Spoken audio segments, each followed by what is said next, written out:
Why? All right, let's take the airplane off.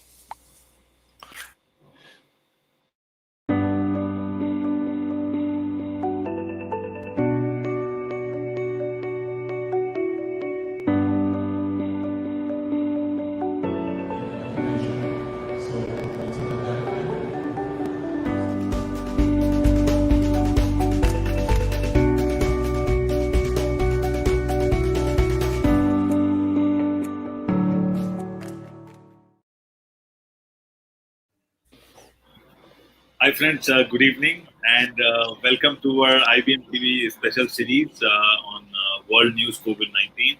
I'm your host, joining you from Delhi, India, and today we have Kimberly joining us from North Carolina. Good evening, Kim. We have Willie joining us from Australia. So maybe good evening, Will, and also Nick is joining us from North Carolina. Good morning, and good morning to the world. So we are in different time zones. That's why we have to greet people in different ways. So I'm in India, it's evening time, and in US it's morning time. But we all enjoy a coffee at any point of time. That's right. RT. It's good morning, good evening, and the late night show in Australia, right, Willie? Good day, mate.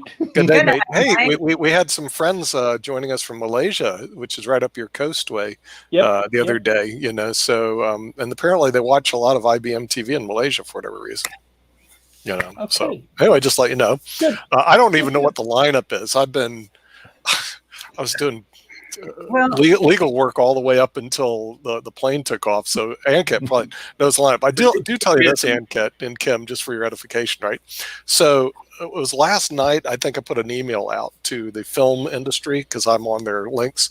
And I said, I don't know if you guys got replies, but I said, look, we're looking for people to be on our celebrity. I had 1,452 replies. wow. Okay. So I was going, I gave them your email addresses. Hopefully they will contact you. I didn't give them my email address or contact information, so my emails aren't going to get flooded. But if you guys get flooded, I'm serious. Within one day, 1,452 replies in the film. Well, when you gave everyone, when you went out and did that before, mine became so overflooded, I could not process through it. I was missing Right, I know. emails, I was missing. Yeah, that's pretty That's exciting. how It was like a COVID virus. I was going. I'll show it to you. It's right here. 1,452 replies. Okay. Now the other thing is, I don't know if you guys know this. I have a direct line to the CEO of IBM. Okay, so I emailed him last night to be on our show. His name is Arena Kirshner, or whatever. Anyway, what is it? You probably know his name. Anyway, he took over Gina Rometty's position, and he's in India.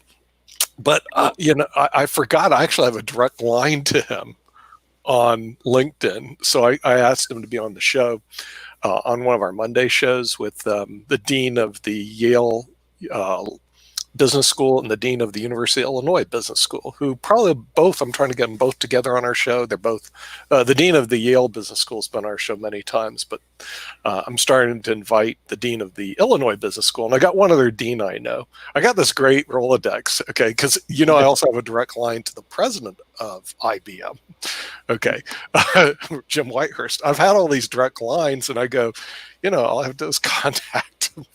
But it takes a while to line them up. It's not like they're going to be here tomorrow, or they may say we're not going to show up. I mean, who knows what they're going to say? But I'm going to do it anyway. So, speaking of direct line to a president of any kind, unfortunately, Jimmy Kimmel, who's in the media, well, not media, right? He's nighttime comedian, and he apparently upset Trump the other night with his little. Trump has been texting him like 100 times a day, including on Mother's Day. Apologize. So Jimmy went out and did an apology this morning, but he was like, "But you know what, Trump? I really wish you would just spend more time fixing our problem rather than beating me up for a comedian joke that I did."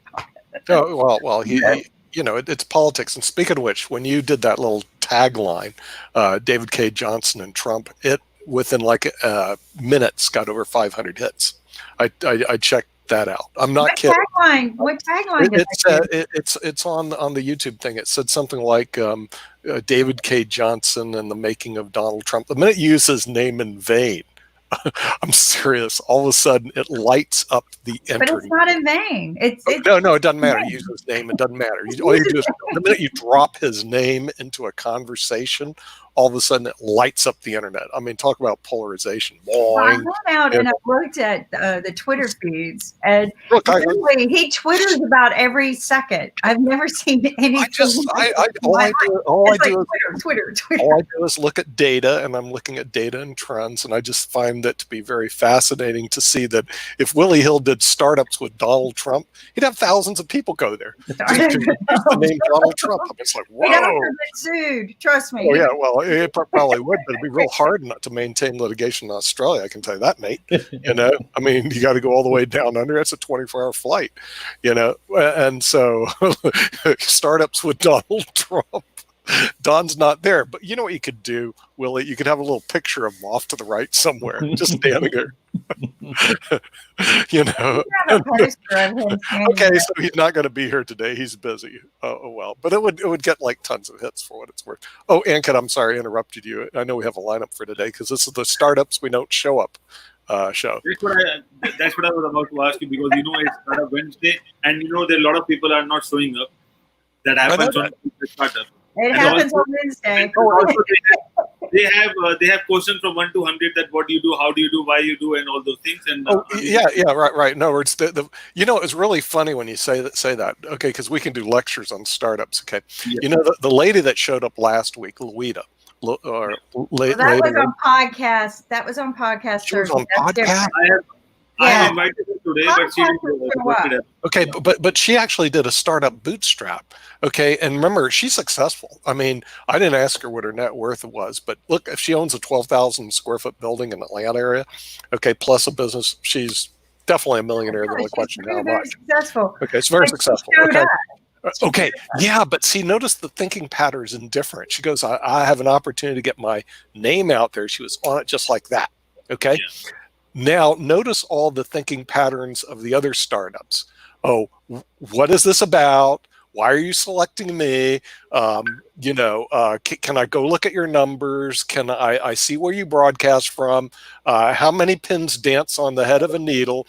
What's the time of day in Australia today? I mean, they come back with incredibly stupid questions, and not all are stupid. I mean, they're reasonable questions, but basically they engage in this huge long conversation. And Ankit, you're familiar with that, and you're trying to say, dude, we just want to know a little bit about you and what you do. Yeah, okay, and we're not charging anything. All you have to do is show up and do something. And show up. I'll tell you about my experience. Go ahead. Since the day I started my company, whenever I get an opportunity to share myself with one person, I will definitely go and do it. Sure. But people, if I get this opportunity 10 years back, I would be taking it at any point of time. Maybe it's midnight, early morning, whatever time is it. But now I will come at this time, and right. I will discuss this topic, and I will discuss with these people, and where do you broadcast, and why you want me, and all those things. So that means they're not startup; they are just trying to filter themselves. And then they start asking a lot of questions. It's funny that you say that. I did my first startup back in 1984. Okay, and I jumped right into my own company, and I was going like, wow, this is big. But I'll tell you, part of the reason I did it was unemployment was 10%. In other words, for lawyers, getting a job was next to impossible. So I went right from law school and opened up my own practice. And I'll tell you that's a pretty hard thing to do, because usually you go through an apprenticeship and you work for somebody for a while. And I was going like, wow, you can't. It's almost like you couldn't do that back in 1984 because unemployment was double digit. Hey, by the way, guys, it's double digit right now. So then finally, I was actually offered a job, but by that time, I was so invested in doing my own thing that I started my own law practice, and I had this tiny little office in Tampa, which I kind of like scrunched around from one of my cousins, to get in Davis Island. I mean, just a little place. But what I did is I started running around doing seminars, doing like you do, promotions all the time. And frankly, I would travel 200 to 300 miles a day, every day, just to see a prospect, not a client, but a possibility of a prospect, just to make sure the business was successful. Within a year, we were making over $1 million a year in sales. Okay, not profits. One going to my bottom line, but we had sales because my first week I made over $3,650. I was like thrilled because back then $3,000. Are you kidding me? I'm rich. In 1 week. Yeah, in 1 week. In 1 week, you're right. In other words, people didn't make that for a month. Exactly. Back in 1984, I was $3,650 when they were paying me $8.50 an hour, $5.50 an hour, and all of a sudden I pull in $3,000. Ooh. Now I finished the month with over $10,000, and I was going, I'm rich. But then came the expenses part I didn't understand. Had to pay the rent, had to pay the secretary, had to pay for computer because I didn't have a computer, so I had to lease it. I had to pay all these bloody expenses. I go, well, I guess I'm not that rich. But at the same time, it was almost like nothing breeds success than getting that real shot in the arm the first time. And since then, I had actually done 2 more successful $1 million startups. I mean, that wasn't first. But what happens is, frankly, you got to learn to work your butt off and take every opportunity you can get your hands on. All right, now here's what I see of the startups out there. They don't do either. Okay, they're not on the show, and they won't be in business. Most of them, 95% within 5 years. Well, that's a fact. I think the data shows that. Well, and the data shows that, right?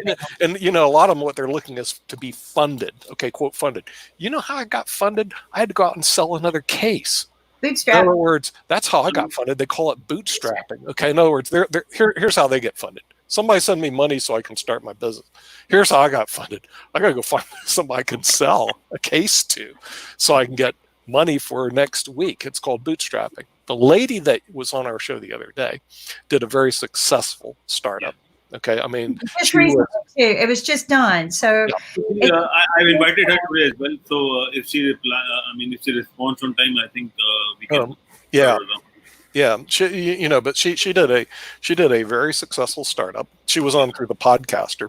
You ask, well, why did she show up? She goes, simply, anytime I have an opportunity to get my name out there, I'll do it. Yeah, that is what it is. That's what I'm saying. I mean, people are not understanding. If it's a Zoom meeting also, sure. I have to show up. If you don't show up, you won't be able to make it. Most of my meetings happened, suppose I'm coming here to meet you for some business. Sure. That didn't happen, but something else happened with it. Oh, yeah. But notice that the thing is, this had become a consistent pattern, and Kit, since we decided to leave the world of the CEOs and enter the world of startups, and start doing startups. Well, 3 years ago with IBM. Yeah, and and I'll tell you one more thing. Because they fail so much, right? Of course. I couldn't understand that failure because when I started my startup many years ago, I raised $134 million. I did it with a business plan. I did it with your first rodeo, was it also? Was that your first rodeo? No, actually, the raise was my second rodeo with no. And here's the thing: not even a proof of concept. It was a brand new technology, brand new everything, and it was still a proof of concept. No beta, nothing, just my experience. It was just based on my experience and the fact that I did my homework and I knew it. Like I could talk it and walk it. So you can't just, you have to understand. And everybody just wants to say, I have this idea. Here's a video. Sure. Here's a great pitch deck. But not one of them can answer my question of what's the marketplace? How many do you have to sell to break even? Sure. Where's your break even margin? Well, also you want to see some sales. I mean, the thing is, on my third startup, because my second one was an easy morph. I call it a morph, which is I went into financial services from an area that I actually understood. And the thing is, I left my $1 million company to go into financial services. I left my law firm to go into financial services. Within 2 years, we're making over $1.7 million US. And what year was that? That was in Florida. It was back in 1989. That was actually the first year, 1989. First year it was only 890,000. Next year it was over 1my making $10 million today. That's like making $10 million today. That's a lot. My net was so big I had 4 homes. I mean, come on, And I was doing really well. Then my last one was in 2001. I believe, and it still exists today. The company I'm with today, right? And we got lucky. We booked over 400,000 in like 6 months or something like that. But during the time, I had one of our our officers embezzle $147,000 out of the company, which I wrote a whole book on. I was going, yeah, it's a great book, guys. If I know, but it's a really story. good book. Kind of like sad, and it shows the importance of selecting the right person. Yeah, it's called Washington Lawyers. True story. It's a true story. On Amazon.com. I realize it's not too kind with the legal community in Washington State. I'm going to call off now. Listen. It really shows the politics of law. Okay, there's a guy named Barr. You may follow him right now. He's our attorney general. By the way, my cousin was the attorney general of the United States, William Saxby, years ago. Oddly enough. But anyway, this guy's the current attorney general of the United States. And he's not prosecuting this guy, right? Because of politics. And so now the judge is asking for what they call amicus briefs to figure out, hey, the guy pled guilty to lying in front of the FBI, which, by the way, Martha Stewart went to jail for. And you are going to the Department of Justice going to let him walk? Yeah, because they get elbowed by the higher authorities to let him walk. And that's the realities of it. It's kind of hard to explain. If you explained a lot in legal practice in the United States, you get disbarred. In other words, a lawyer who complains too much about the legal system gets a letter from the Bar Association because you're disparaging the legal community. And so when I wrote the book, I was going, and it is on Amazon, you can't buy it, but I haven't advertised it because I'm going, this isn't really nice. It's called Washington Lawyers. It's not a nice expose about the legal community. I got a signature. But in reality, what happened is the arbitrator, who was my defendant, the guy who embezzled the money, okay, my arbitrator was his lawyer, but he didn't disclose it, which, by the way, is totally illegal. Okay, if you're going to be an arbitrator, you're a neutral, third-party arbitrator. You can't be associated with anybody. You can't be associated with any of the parties, okay? Right? That's just basic law.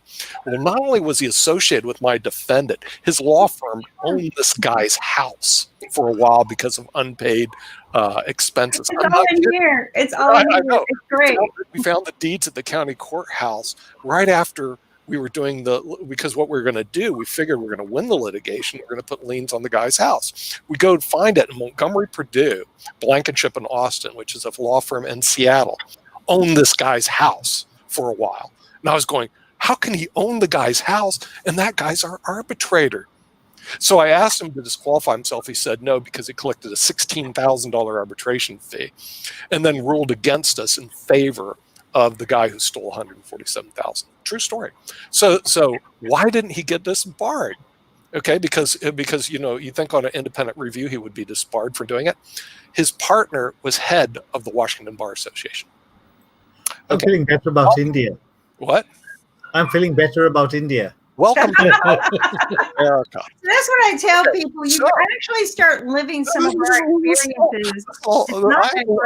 I had to live through this when I'm running $1 million company because you do litigation outside. So what happened was, the thing is, so they had this judgment against us. Okay, because remember they won it. So what I did is I bankrupted the company. Bang. Oh, but then my employees are going, we're out of business. No, I'll form a new one. We'll stick it all in there. Okay, seriously. Okay, I said the judge made his decision. Now he gets to enforce it. And I threw it in bank. And then they go, well, it's now a fraudulent conveyance, which, by the way, may be technically true. But fraudulent conveyance has to be proven. And I took them all the way to the Supreme Court of the United States 10 years later. And they won. But by that time, we'd morphed into National Pension Partners, and the case is over. And that's the legal system here in the United States. But the thing is, you got to weave your way through a bunch of stuff to get there, to get from A to B. Well, and I call it twice the victim. When you become victimized, there is no justice. First off, it is not a justice. It's a resolution. And it's not even resolution. It's compromisable. But the whole problem is victims will always be twice the victim, and it costs a lot of money. And, you have to, like Nick said, have to know how to weave in and out. And you have to weave your way. I mean, I weaved my way out of every court in the United States from the Ninth Circuit. I did oral arguments a couple of times because once they won that judgment against us, let me tell you what the problem was. There's a technical legal problem. The bankruptcy courts in the United States cannot overturn a state court judgment. There's a doctrine called Rooker-Feldman. So I'm stuck with this judgment, defending it in courts all the way to the Supreme Court of the United States. But it didn't matter. By that time, you formed a third company, which still exists today, National Pension Partners, and they can all eat hot laser dust. And the reason why I said that, there's a guy called Andrew Jackson. You probably aren't familiar with this, but it's a historical case in the United States. Supreme Court made a ruling against him. And you know what Andrew Jackson said? Okay, you made your ruling, now enforce it. You know, having a ruling and enforcing it are two different things. And if you're a bloody, dogged defendant, it can be very difficult to enforce a ruling, you know, and I'm a pretty dog defendant. So anyway, that's kind of like the story of the legal system here. I'm totally. Well, here's what people don't understand. The laws are written to be interpreted by a judge the way he wants to interpret them. Well, they're written with may, shall, can.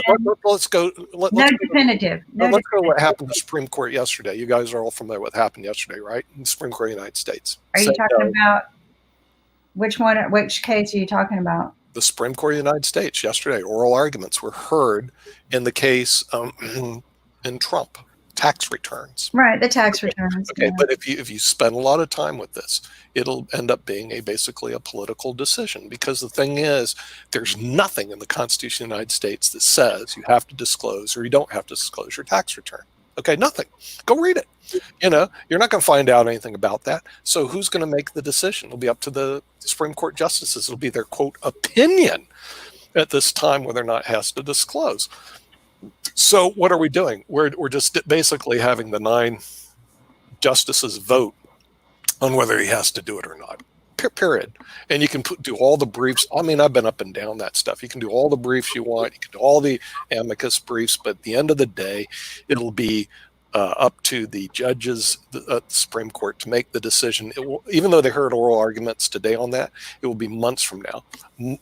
I wish you could bet on the Supreme Court. You probably can do it in Las Vegas, okay? But if I was a betting man, 5-4, he does not have to turn his returns in. But who knows? You know, you know, at the end of the day, and the reason why it'll cross through political lines in terms of returning, because there's arguments going both ways. In other words, does he have the right to privacy or does not have the right to privacy? You know, on these returns, you can see arguments going both ways. It'll be an interesting case when it does come out. You know what we could do? I could have a lot of the, because I got licensed to get this case, my case before the Supreme Court. By the way, it's not easy. Only 1 out of 1,000 cases before the Supreme Court. Not only that, I'm licensed before the Supreme Court. Only 1 out of 100 attorneys get licensed, and I got licensed because I had to, because I had a case going before them. But we could actually have do a show on judicial reviews and the legal stuff. In other words, that would actually, people would watch that. People love that kind of stuff. Yeah. John Grisham, right? I mean, well, because John Grisham. Some of it is exciting, and some of it is boring.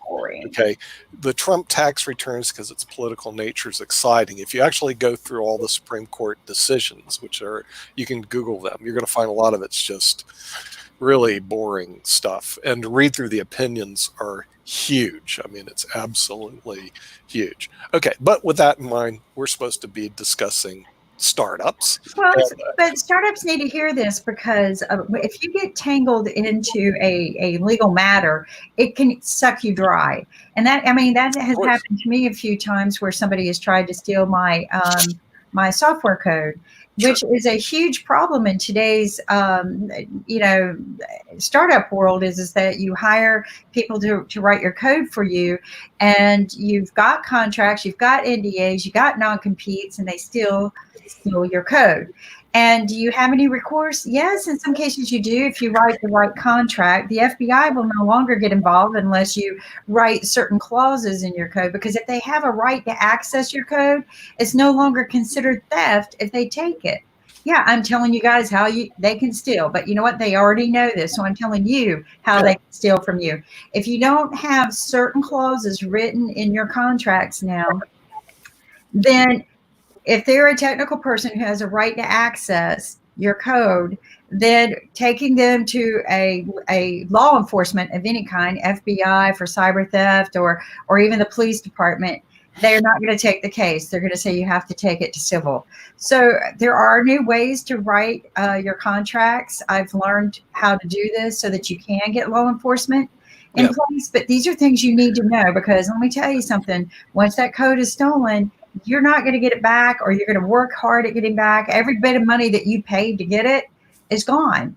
And I'm just saying, it's a dog eat dog world out there. Yeah, but realize that startups, what you're discussing is in technology, they're startups, and the thing is they have an opportunity to be very successful. But startups go from everywhere from the restaurant industry to services.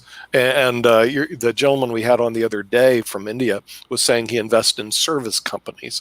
Why? They have a better chance of succeeding than when you're having to purchase raw products, because you have that extra cost of goods sales.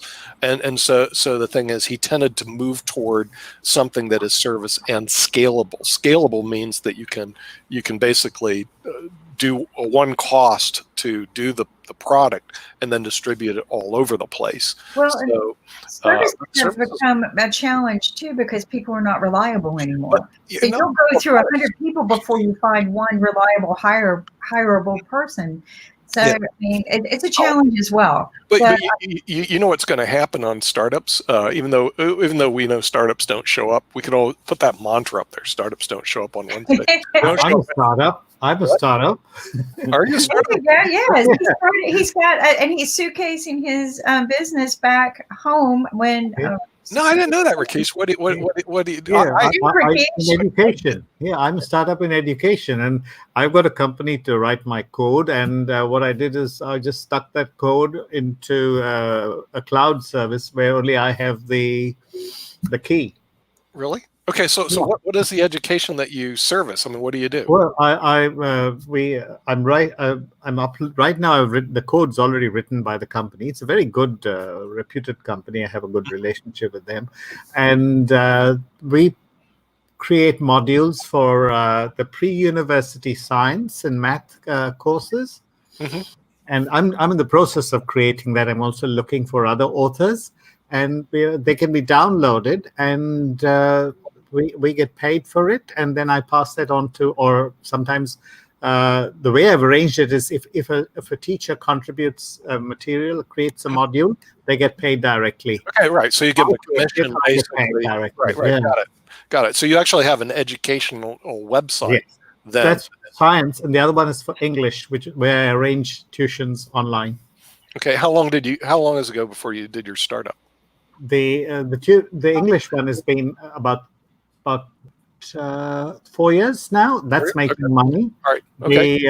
The science one is still to get monetized. Okay. All right. Well, see, the thing is, see, my startup is now 20 years old, so it's not really a startup.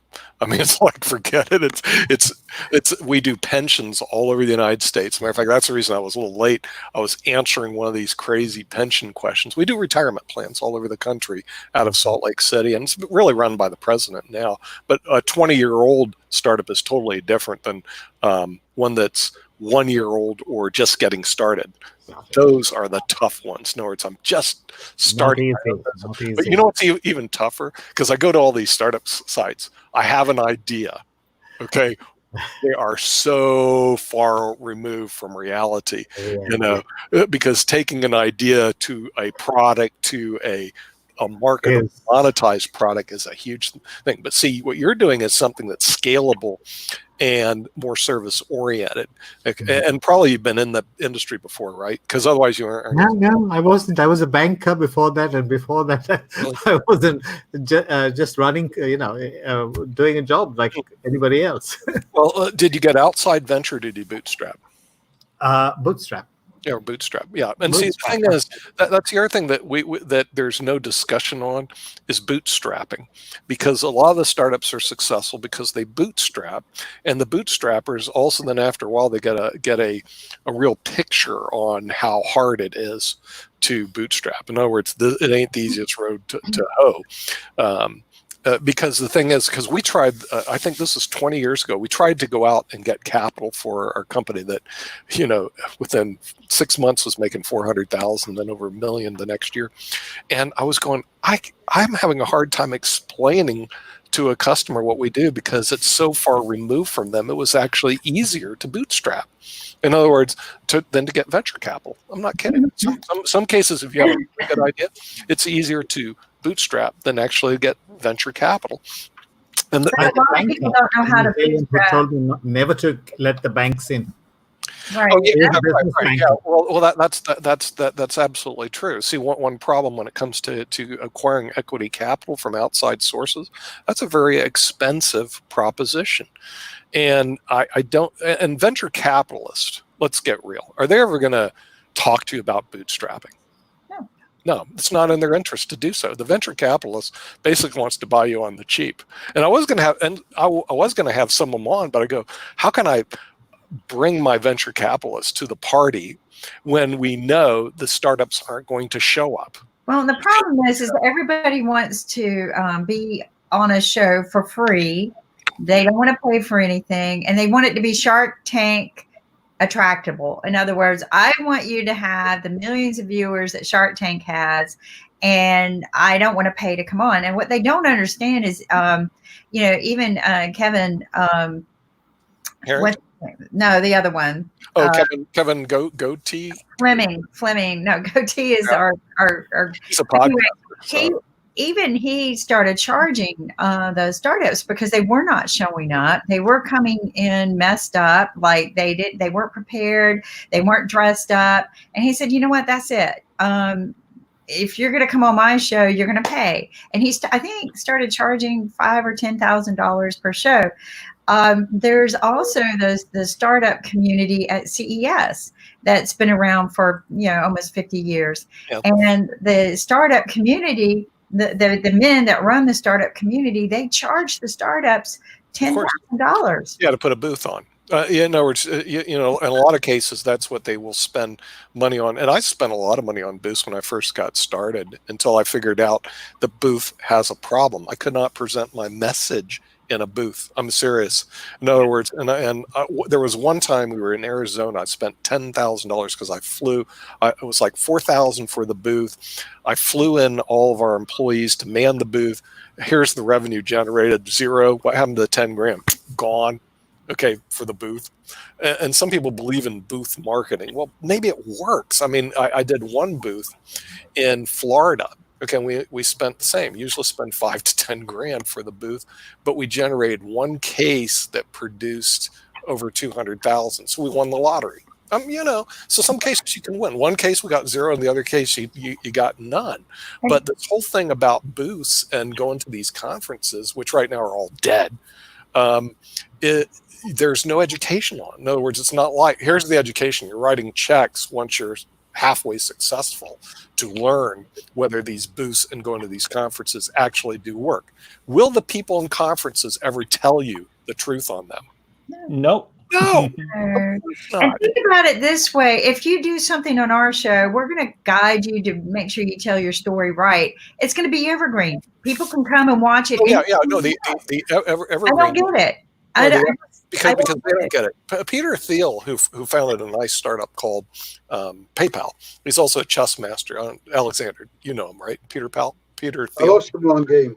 Lost him one game. Did you pay Peter Thiel in chess? Yeah, I played him on chess.com and I lost one game. Really?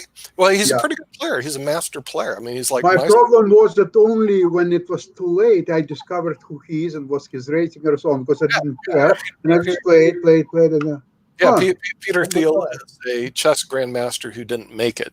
And so what happens, because he failed at chess, he became a multi-billionaire, which is easier. We've had a couple of people who've done that, Alan Treffler and Peter Thiel. And so the thing is, what happens is that, hey, chess is way too hard. By the way, since we're on chess right now, Alexander, let me tell you a great topic that hits on chess.com all the time. Yeah. Can I become a grandmaster? Okay.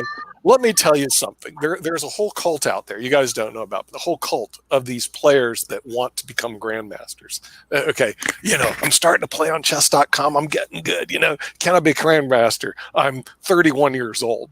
Okay, and the answer to that question is no. You have no chance. But they don't want to hear that. You want to hear, okay, I'll become a grandmaster and make millions being the best chess player in the world.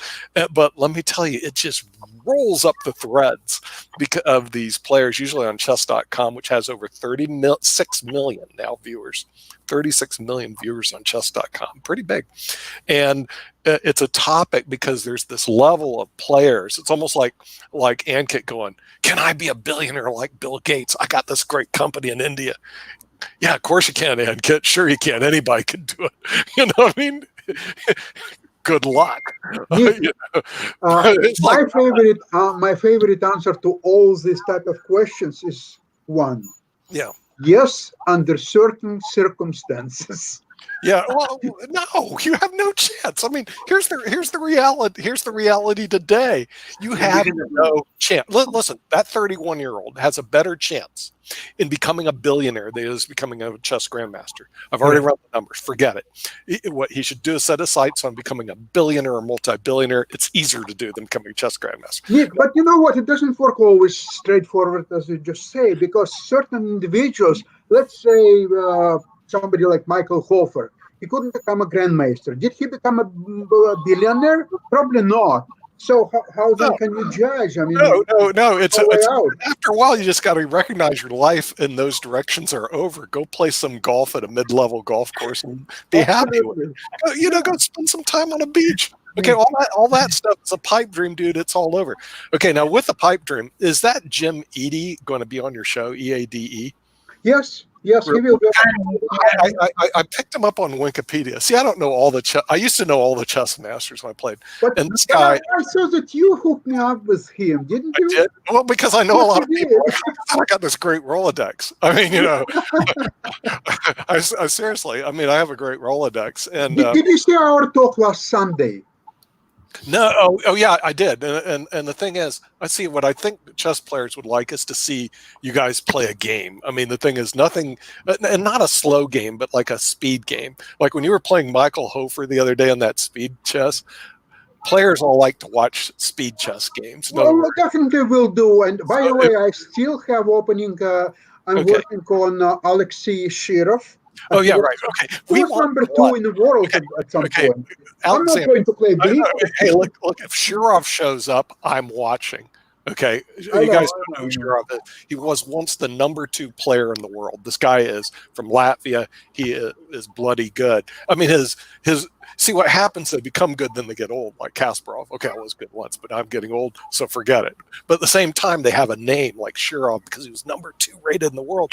All the chess players would show up, including me, just to watch Shirov play anybody, because I don't think he even plays actively anymore, does he? It's not only his strength, it's his style. He was going in the footsteps of Michael Tal. And he was playing enterprising style of chess. Well, Shirov playing a speed game against anybody that you show up to play, you're going to get a lot of viewers. I'm just saying, because he's a big name. Shirov is a huge name in the chess community. But I'll get him. It's not this Saturday. If you have Edie versus you, and you have chess master versus chess master, you're going to get viewers because they want to see the game. Chess banter. For sure, we'll play at least couple games. We will show. We discovered one gem by Robert Fischer. Yeah. If you remember, he defeated. Yeah, and also showing games is good. But absolutely. Okay. We found one superb game where Fischer defeated Vladimir Tukmakov in the Buenos Aires 1970 tournament. It's a brilliant game, and Fischer started with the move B3. Right. And demolished him in 25 moves. It's right. Well, okay. Showing old games like that is good, but people, Americans and people around the world want blood. Okay, and the best thing in blood in a chess game is two people play each other, and generally one's going to lose. Blood hits the table. Unless it's a draw. Unless it's a draw. I know that's the sad part today. A lot of them are draws and no blood. It's like a soccer match that ends 0-0. No one wants to see Australia play India in a soccer match at 0-0. But still, even if it's 0-0, if it's a cup match, they play penalty shots. And this is bloody interesting. I love it. Yeah, you want to see these Kiwis play India and see somebody win. You need blood on that table, baby. So what you need in the chess world is you need the blood on the table. Somebody's got to win. Somebody's got to lose. Sacrifice. This is the reason why in our contests on Chess Stars, we have 2 games match. Yeah. And if it's 1-1, Armageddon game. 5 minutes for white, 4 minutes for black. And in case of draw, black wins. Right. But you always have to have a winner. I mean, that's kind of like the name of any sport. The last thing you want to do is people walk away. What happened? Nothing. They drew. What? You want to know, Nick, something interesting? In 1988, there was a huge chess festival in New Brunswick in Canada, St. John. It was a huge. Kasparov was playing, and Michael Taub was playing, and Karpov, just name it. All dignitaries of chess, they were all playing. There was a World Speed Championship, which Michael Taub won, and many other events. So after this event, we flew back with Nava. We flew from St. John to Toronto. And guess who was on the plane sitting with us? Anatoly Karpov. So we talked to him and so on. And he had a stopover in Toronto for about 4 or 5 hours before he would fly to Amsterdam. So I invited him to my house. So we went to our house and had some meal, drinks, and then we started to play backgammon. Wait. You invited Karpov to your house? Yeah, I was in his house in Warsaw. For the non-chess players, if you don't know who Karpov is. I see. Okay. There was God, and God made Karpov, and they were like this.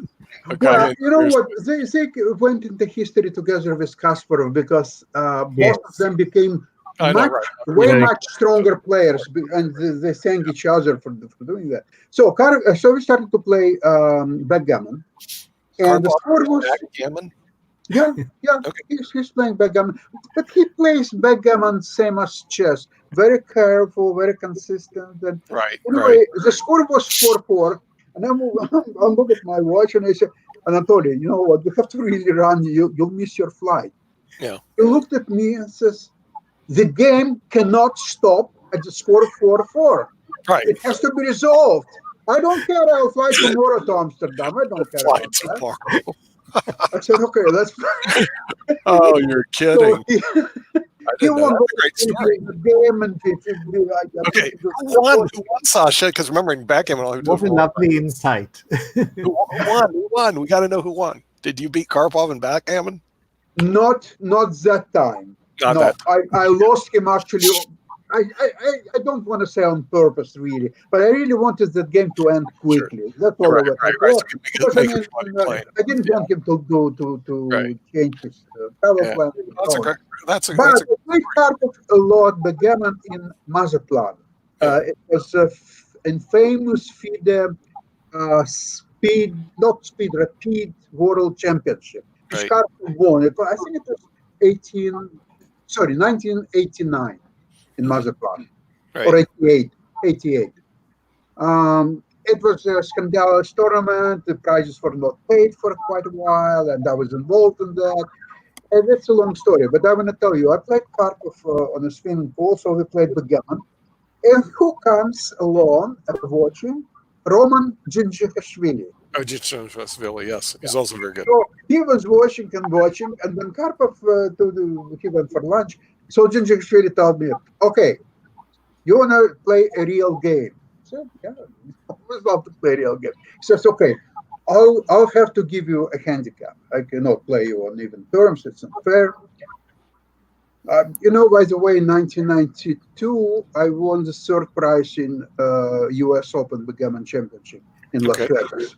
Right. Just for you to understand my strengths.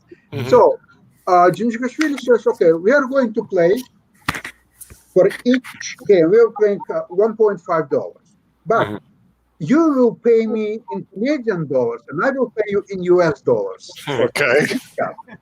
Okay, so we played several games, and the score was I won 72 points, and he won 24 points. So he started to calculate how much he has to pay. 72 minus 24. No. I said, wait a sec.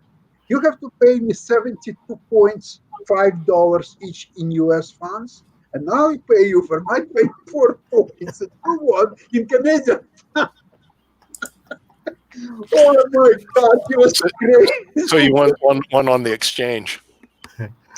Not only exchange, I beat him both on the points because I got that's good to take got money from 24, but I Just- also got him on exchange. He, as well. he used to play a lot in the Manhattan Club. And the guy, I never Yeah. played him. I used to play Ozzy Hoffman when I was there, so I trained with him a lot, but didn't play with just Billy. But the guy was always raking money playing blitz chess, playing fast speed games for money, and he was quite a character. You know what? He was brilliant actually in all kinds of games. No question. The problem is that very often he was losing money despite of it, simply because he was very cocky and he was giving impossible odds.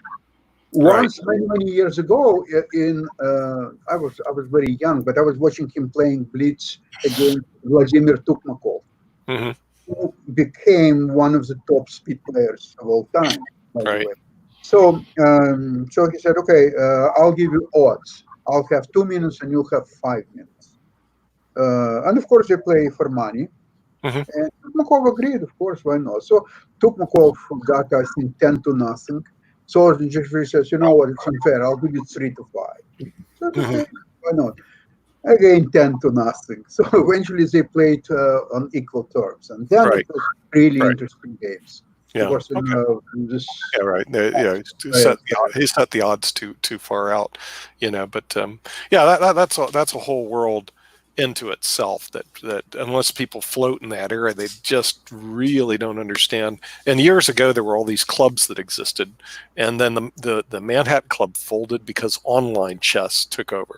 Okay, now also what looks like it's going to take over is the startups, because here's what's going to happen for those guys who don't know. Unemployment in the United States, 14.7%, going up like an elevator. And so what happens is that the people that sit on the fence, hey, what am I going to do when they find there's no jobs? Or even worse, they try to go get a job and their jobs aren't there for them.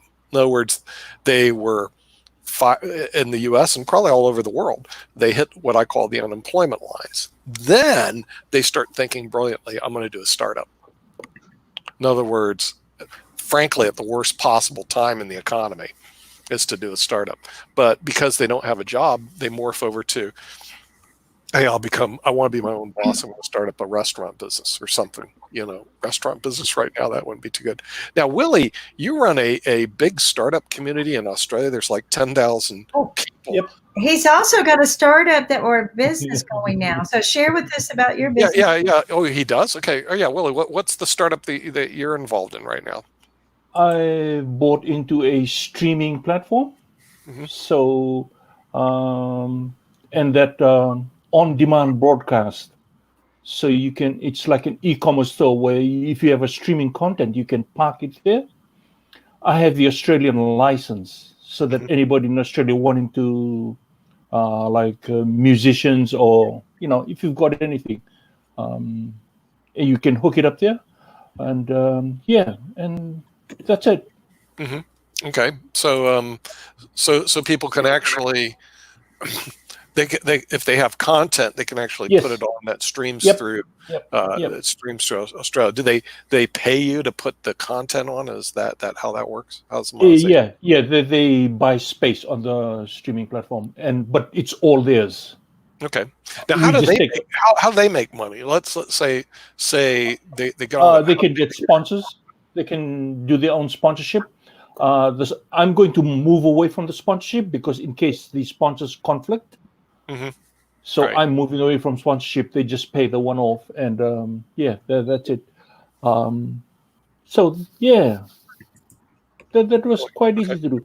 But where I'm tripping up is, so I'm saying, okay, what I'm going to do is have an early stage venture capital that funds startups, and these startups can hook on the streaming platform to do marketing for them.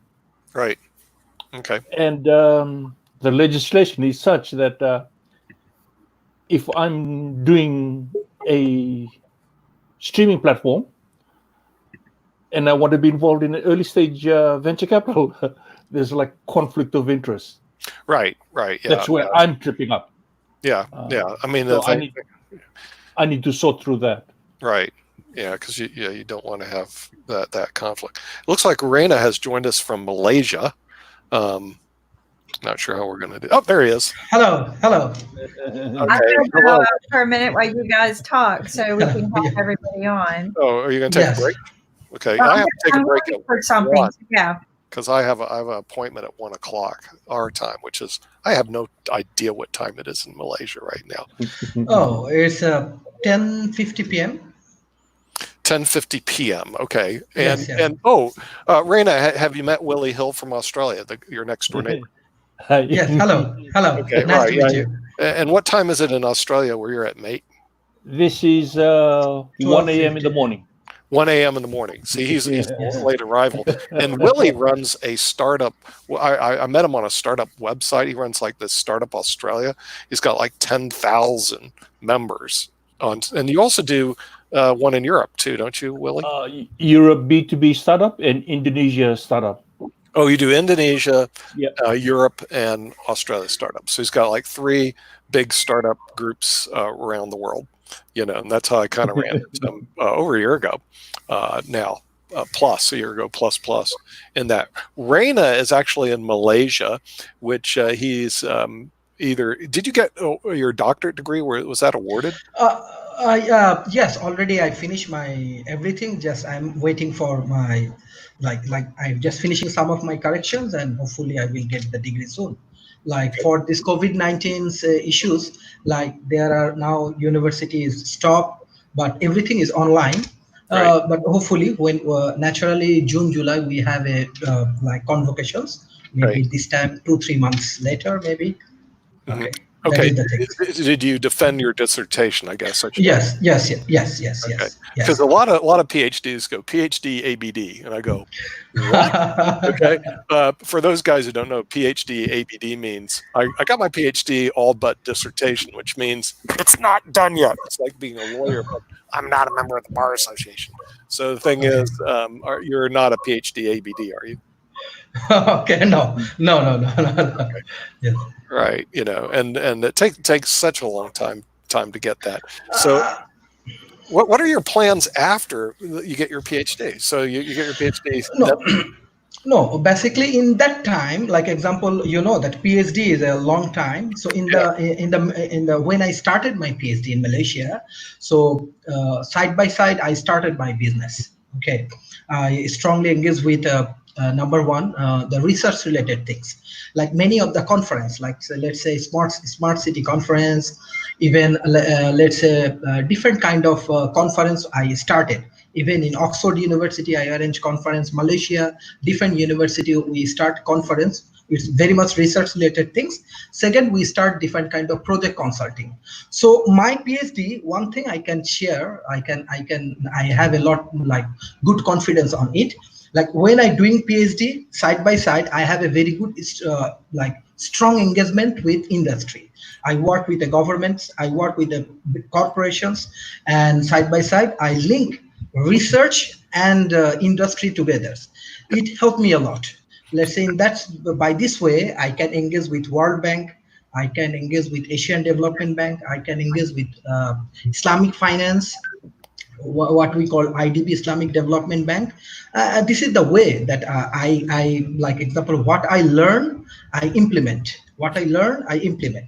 By this way, like it's helped me a lot. Now I can say, like I am not built up like example, but in my consulting business, I have very huge corporations in my list by like when I doing my PhD.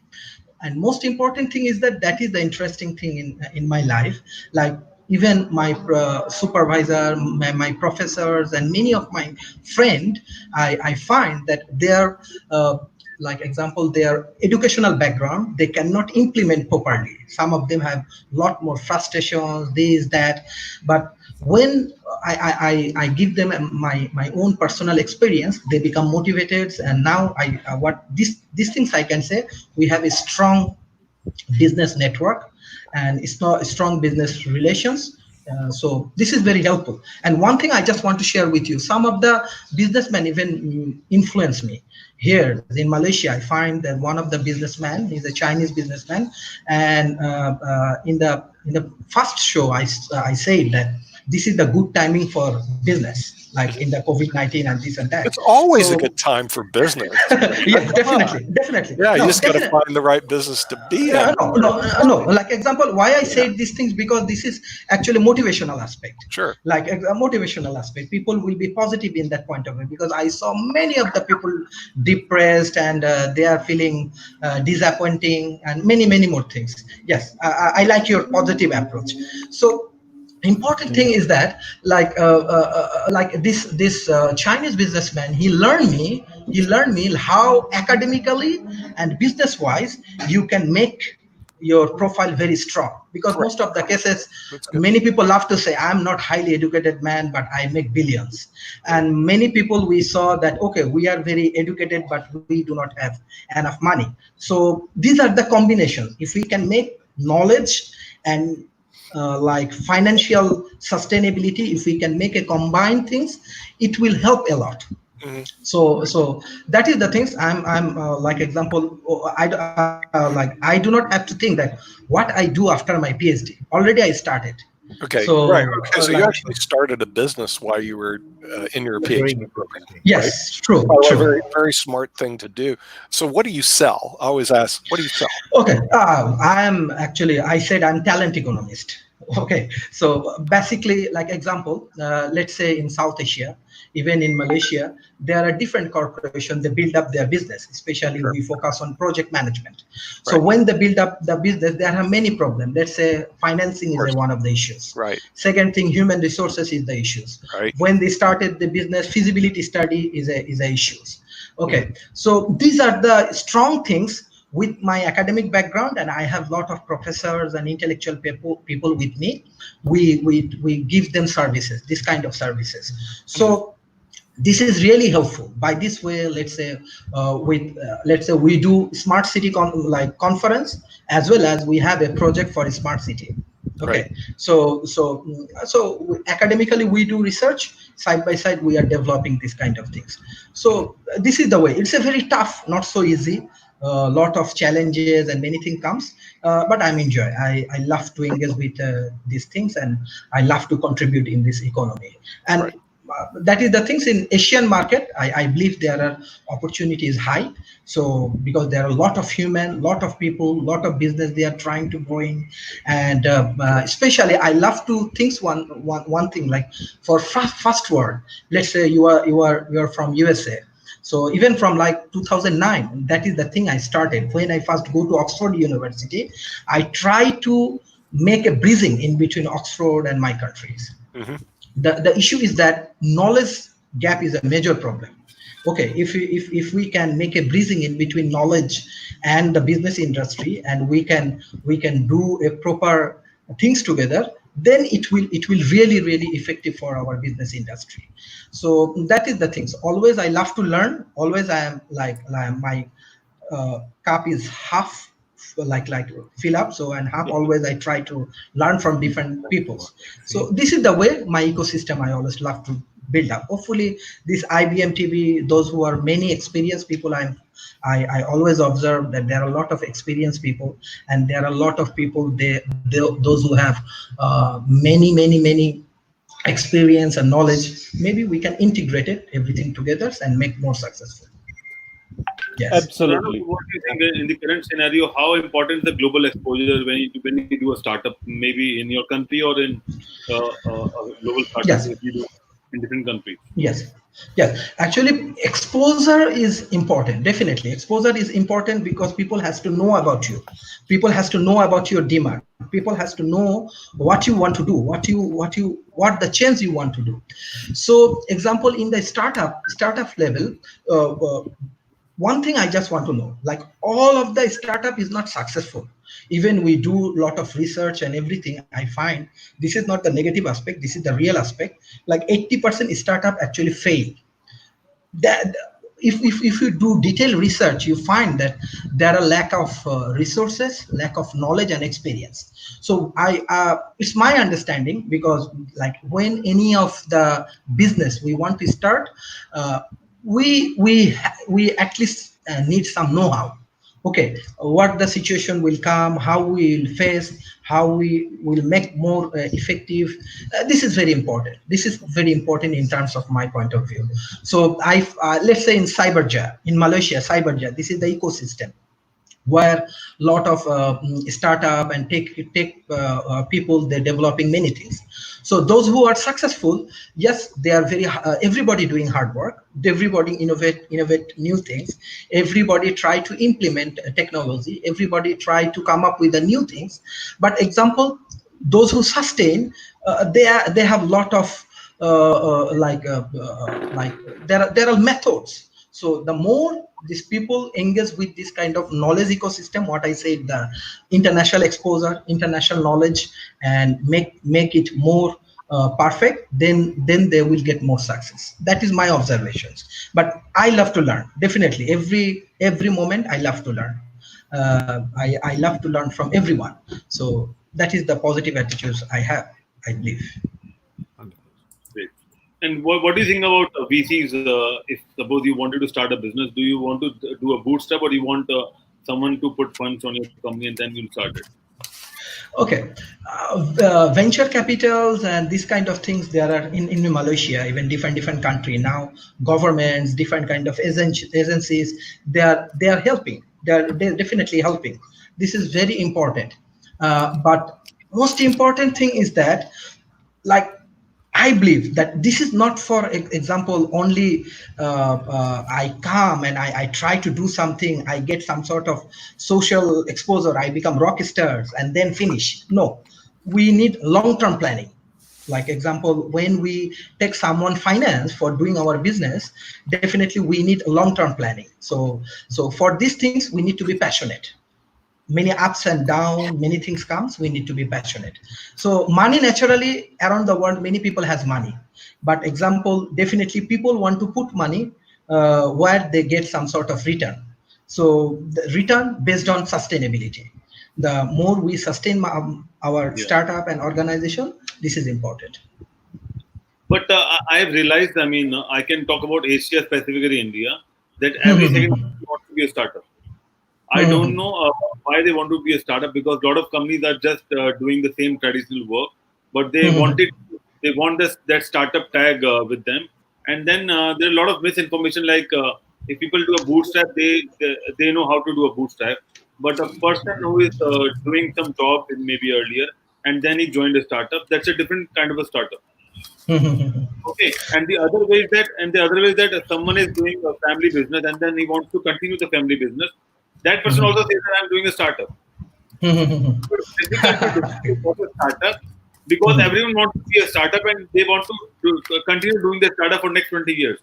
So is it just the name of that startup thing, or is it we need to define that what a startup, and also can startup gradually comes to become a corporate company maybe down 5 years down the line, or it will remain a startup? What do you think about that? Yes, actually, this is many thing in Asian countries. Many thing happen, but this is part of life. We cannot, you cannot ignore it. Let's say many of my students, I have many students. They are now managing director of big companies because they're born in the big family in Asia, right? For these things, they just I can remember like many of the peoples like they're getting this position in that way. But example is that I want to like identify those kind of peoples as a researcher, as a academician, as a consultant, those who actually what should I say, those who actually do their things by themselves. Like example, they start from zero and they make a millions. Okay. Zero, and then they have to add like this. Yes, definitely. And these people actually gain lot of respect. These people actually gain lot of they actually do a lot of things. Okay, let's say I born a big family okay, in Asia, and my father is a big businessman and I get these positions. So this is the things. Even you see many organization also die. Yeah. Okay, many organization, even in Asia, many organization also die. The reason is that lack of experience. lack of passions about business, because business has a lot of pain. So those who actually doing this kind of things, like there are many things. I have my personal student. I can give you many And also, corporate names. I think that Yes. And the companies who are dying, that is because of they are not able to transform themselves from the current era to the new era. Exactly. And there Exactly. are a lot of examples like that. There are big companies. I mean, in fact, there are a lot of global companies like Kodak. I mean, you know what Kodak? I mean, Kodak is one of the biggest companies, and now I mean, no one talks about Kodak. Yes. Yes. So likewise, there are a lot of companies, they are not able to transform themselves from generation A to generation B, and that's how you need to survive and run the business. But there is one more thing. I mean, a startup. Do you think a startup is just about funding, or is it much more than that? Because every startup, when the day they started, or before they're thinking about doing a startup, they want funding. Yes. Well, actually, finance is important. What you want to do, whatever you want to do, finance is important. But side by side, most important, I like the first session, because from there I learned that how to utilize finance. Okay, this is more important. Okay, let's say I get a huge amount of money from a corporation and I started, but example like how to utilize it and how to sustain, this is also important. So I think you see, when in Asia, I think around the world 80% startup actually fail. That is fact. This is research says. Okay, we can say we only discuss about successful things, but we can learn many more things from unsuccessful thing as well. So this is, I believe failures are learning, and that's how you learn and you become more stronger. And if you have that will, and that you have that understanding that if I fail, then I know how to restart it. Exactly. So I'm a good believer of failure, but the point is that we need to keep on learning. You can't repeat your mistakes and Every then moment. I'm a failure. It's not like that. From failure, if you're not learning, then you are a dumb. Every moment. Every that's moment. what I think. Yes, exactly. Every moment, like this is the things we have to improve, that we have to learn in any point. Yeah. And how is different in terms of ecosystem in Bangladesh as compared to Malaysia? And you also have been you also have an understanding of how the Indian startup culture works as well. So yes, do you see a balance in between that? No, one thing is like example, let's say now India, Bangladesh, Pakistan, this kind of country also doing lot of contributions. And as example, in Bangladesh, there are a lot of successful venture. Let's say Bikash, you can check. In between my eyes, in between few years, I find that they become $1 billion company. Even like Bill Gates and this kind of people, they investing in Bikash. You can see telecom company, okay, what we call Telenor companies. They also start up. Even in my eyes, I saw Telenor. So Telenor, that time, they struggling a lot in Europe, but they goes to Bangladesh and they started Grameen Phone. Okay, now it's one of the successful ventures. And like Dr. Iqbal Kadir, he was also he's also MIT professor. He actually take this kind of things. So Kadir brothers doing lot of contribution in Bangladesh. So there is also very good example you can find. I told you, like tech companies, Grameen Phone, Bikash, many companies actually doing goods. Even in my personal life, like example, I started my careers in very young age. When I was an undergraduate student, I start work with Microfinance Institute.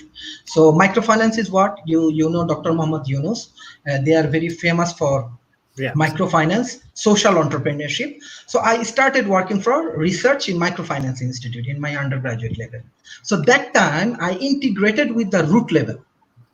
Very root level, like root level people. I meet with them, I take their survey, I understand what's the pain and what's the thing of social entrepreneurship. Then I go to Oxford. From that time, I find many of the Ivy League students and the top level students, they goes to Bangladesh and they learn from Grameen foundations. Okay, like example, NGOs and this kind of thing. There are very strong micro level initiatives. Even in India, like India, Pakistan, Bangladesh, there are many micro level initiative, and this is successful. And inside there, they have lot of influential people. Maybe this is not properly branded in global arena, but there are many successful venture inside. Even it's last 10 to 15 years, Like once upon a time, people think, okay, Bangladesh, they are very poor, they do not have, they are bottomless basket, many things we know. Okay, but now you can find at least 30 big companies, they earn billions of dollars. I am also part of few of the companies last 15 years. So even though in Malaysia also same thing. So that's why I say I find that Asia, like example, how we build up business in North America and Europe, Asian build up is different, and opportunity is very high. Okay, there is a small yes. So in Malaysia actually its land is very big. Okay, strategically infrastructure, what I said, infrastructure very good, food is very good, lifestyle is good. So like example, here also opportunity is very high. But in terms of cultures and other things, I do not find there are a lot of difference. Only difference is language. Like example here, four language, but example in Malaysia, there are a lot of cultural peoples.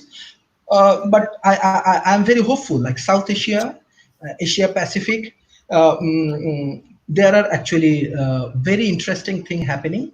And most important thing is that I want to say from first world, let's say from USA, from Europe, we have to learn about the competency, learn about the how we can improve. The more we learn, the more we can successful. That is the way of bridging.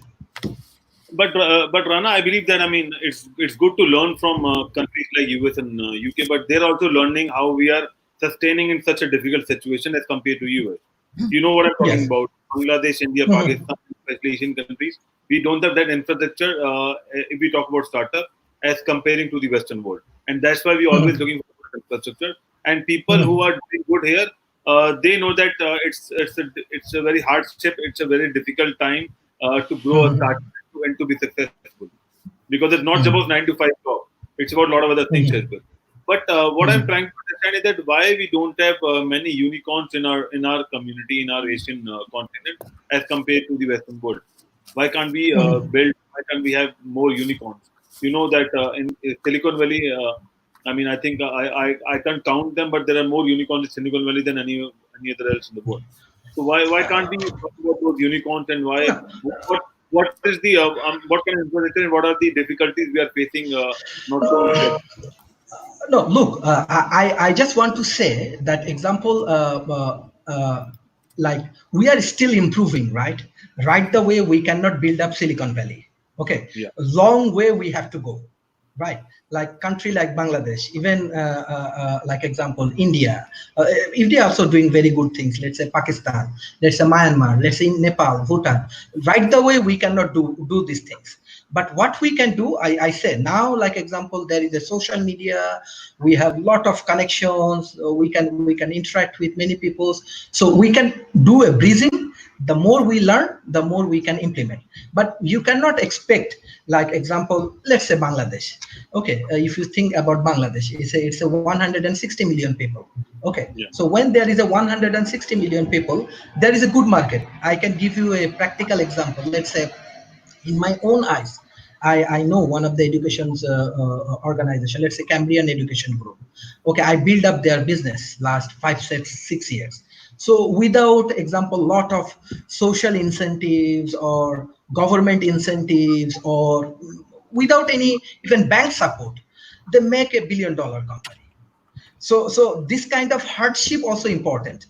Okay, even though in Silicon Valley you find many startup fail, but example like this is all about credibility. Like this is not also bad. This is also that. Like example, people in Malaysia, if you look, like example, Malaysia also have same thing. I find that many Chinese business organizations, they build up their business very effectively, very professionally, but they do not have enough security. What you are talking about, let's say we want to build up Silicon Valley. This is right the way we cannot, because there are a lot of problems. Like we have knowledge gap, we have resource gap, we have many more things. But positive thing is that this growth is very high. Like according to IMF report, you can see that Bangladesh economic growth after this pandemic, and it's very possible 9.5. When in between Asia, Bangladesh GDP will be high. Wow. 9.5 IMF record. So how? I know the inner things. Even Malaysia, they are predicting that GDP will that today when Bank Negara, they're saying that GDP will lose. But I believe how they overcome from the situation like COVID-19 and these things, definitely they will make their business more proactive and make it successful. So this is all about credibility. But credibility, like the more we open, like example, last session we learned about globalization. So globalization also help us a lot. Help us a lot. Great. And also when we talk about startups, food industry is one of the top industries in the world, and we see that there are a lot of global food chains around, mostly from the Western world, but and maybe from Chinese and I'm not sure about the Malaysian brand, but do you know any bigger global food brand from India, Bangladesh, Pakistan ruling the Yes, entire I world? know. No, not rolling entire world. Please try to understand. First thing first, like example, what every country's culture is different. They actually develop their economy. Like India developed their economy based on their need. USA developed their economy based on their need. Malaysia build up their business based on their need. Let's say if you focus on Bangladesh, you find number one NGO in Bangladesh, BRAC. Around the world, they are number one NGO. You can search right now. Reason is that this is the need. Microfinance level, they have a lot of need. Like they want to build a business, they want to improve their health, educations, food, everything. So first thing first, what they do in between their ecosystem, let's say in between their 100 million people, they want to build up their economy. So when they build up their economy, then they go for global. So like that is the competency difference. Definitely Malaysian brand, like they are very good for halal food. Yeah. Okay, halal food. And they are strongly engaged with I think around the world, even in USA, Australia, everywhere. They are very good for halal food. So why halal food? Halal food, this is local demand. We are Muslim countries.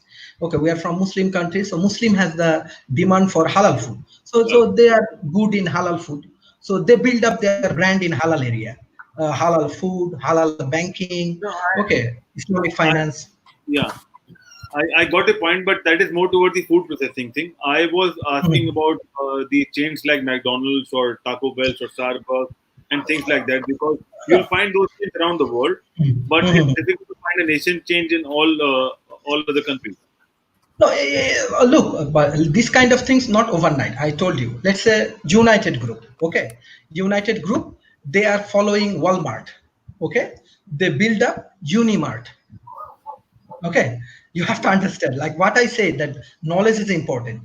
Like United Group, perhaps they are one of the big corporations in Bangladesh. Okay, they are group of companies. So they are learning that okay, Walmart doing very good things. Even when like 10 years before, I never see any chain shop in Bangladesh.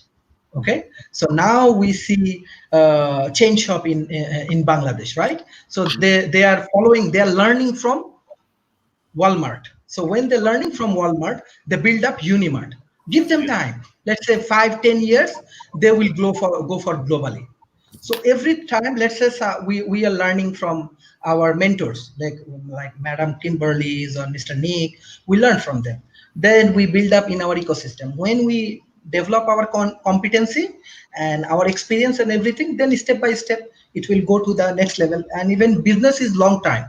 Even first generation they just survive. Second generation they go for globalizations and international business. Business is not overnight.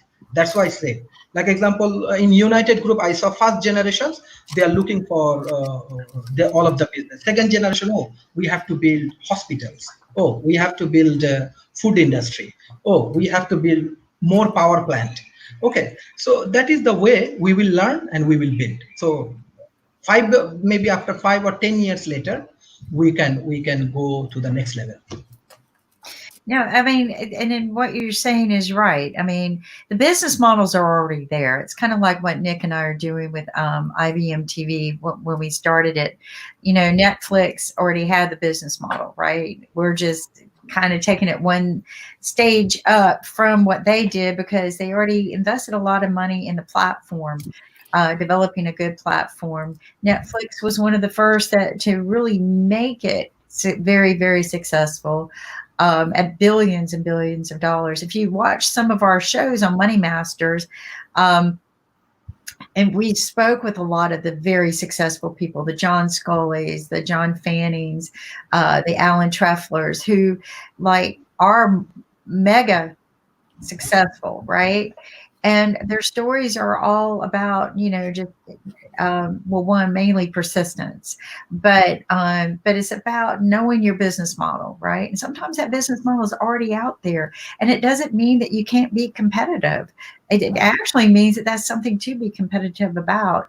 The franchises that you're talking about, they've been around a long time. The footprint's there. If you want to start a restaurant and you want it to be massive big, look at McDonald's footprint, right? You want to start a new fountain drink, go to Coca-Cola. I mean, or Pepsi, but Coca-Cola actually probably before I would Pepsi. But the footprints are there. The homework can be done, and like you said, the data is there for us to and the knowledge is there for us to get out and grow. It's just a little bit tougher market space, and it's going to be a big challenge coming out of this economic downturn that we've had. Because students who have just graduated, they're not going to have jobs to walk into right now. The job's just not there. That they won't be there. People who have had jobs no longer have good paying jobs. It's gone. 60 days without a cycle of revenue. That's a lot of money globally. Yes. I would like for somebody to do the math. I'm maybe Nick can do this. Nick, if you're listening, but I would like to see somebody do the math on this of what did we lose in the cycle of this 60. And I'm going to tell you right now, it's going to be a 90-day shutdown. Even though we have engaged in reopening, I have been looking because they are using rapid test kits that everywhere that there has been a reopening, you've seen flare-ups of the COVID popping up everywhere. So, and you know what? I don't mean, I'm not trying to scare people. Use facts so we don't have fear. The fact is that we are going to experience flare-ups if we're not smart about this. Been reading about the not smart part. Hong Kong maintained a good, stable, non-infectious rate climb. They maintained their economy by what? Common sense. Wear a freaking mask, people. Get over yourselves. Finally, I broke down and we took a trip. It's a big thing for us. We took a trip to town and to go to a bigger store to shop for bigger items we thought would be there, but they're not. I'm not talking about toilet paper. I'm just talking about other things like cans of green beans or I don't know, some other things, tomatoes, a certain kind of tomato that we like, and flour, gone, all of it gone. But we did. We took the special trip to a store where they make sure that you get a clean cart, right? You can clean it. This store, you have to clean it yourself. My little country store, they clean for you. But so we go in, we get our wipes and clean. We're wearing our masks and shield, eye shields, and but there are people just walking in, no mask, don't give a hoot, don't give a darn, and you're like, where's the common sense? So until we get some common sense, okay, this is where I'm going with this. Until you get common sense into the world, you're not going to have successful businesses. You're just not. But maybe that's fortunate for people with new apps or new ideas because, they'll buy up a lot of this stuff like crazy, like the people who bought the Angry Bird app, right? And they were playing the Angry Bird at millions of dollars a day. The guy was making so much money, he went crazy. He stopped making the Angry Bird. It was too much money.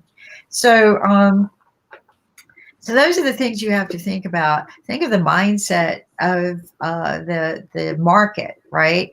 What are they going to buy? People will, I had very good parents that would explain this to me, right? Anything that you develop for a baby, people are going to buy like massive crazy, right? Anything you develop for a pet, dog, cat, pet lovers are massive crazy about this stuff. I bet people who are making masks for dogs that will fit on a dog or a cat are selling like crazy. Like, you know, that person is probably making millions of dollars off of a $2, you know, or $1 mask item. Yeah. So you got to think about some of these things. I hate saying this. I had some brilliant professors. Okay, brilliant. And I was in the computer engineering days back when punch cards were used. All right. But my professors would almost fail you if you wrote video games for your class. They wanted smart technology, make it useful, make it purposeful. I should have just gone ahead and failed and wrote video games because I did. I wrote a video game and he liked it so much he gave me an A. But but I should have gone into video games. Instead, I wanted to save the world. So I went into certain areas of technology to save the world. That's not where the money's at. This is what I tell people. Take a look at why our networks built. It wasn't because of why we designed and developed them. All right. Let me take you back in the day. Back in the day when we developed the first broadband network, fiber, the very first one that we cut over in Research Triangle Park, called the North Carolina Information Network Highway, and it still exists. It was designed to transfer the first MRI. It was designed for medicine and education. We also did the first online video classes in the classrooms. And the students went from, you know, F's and C's and D's to A's and B's. Like their grades went up. They were dressing up. Their behavior got better.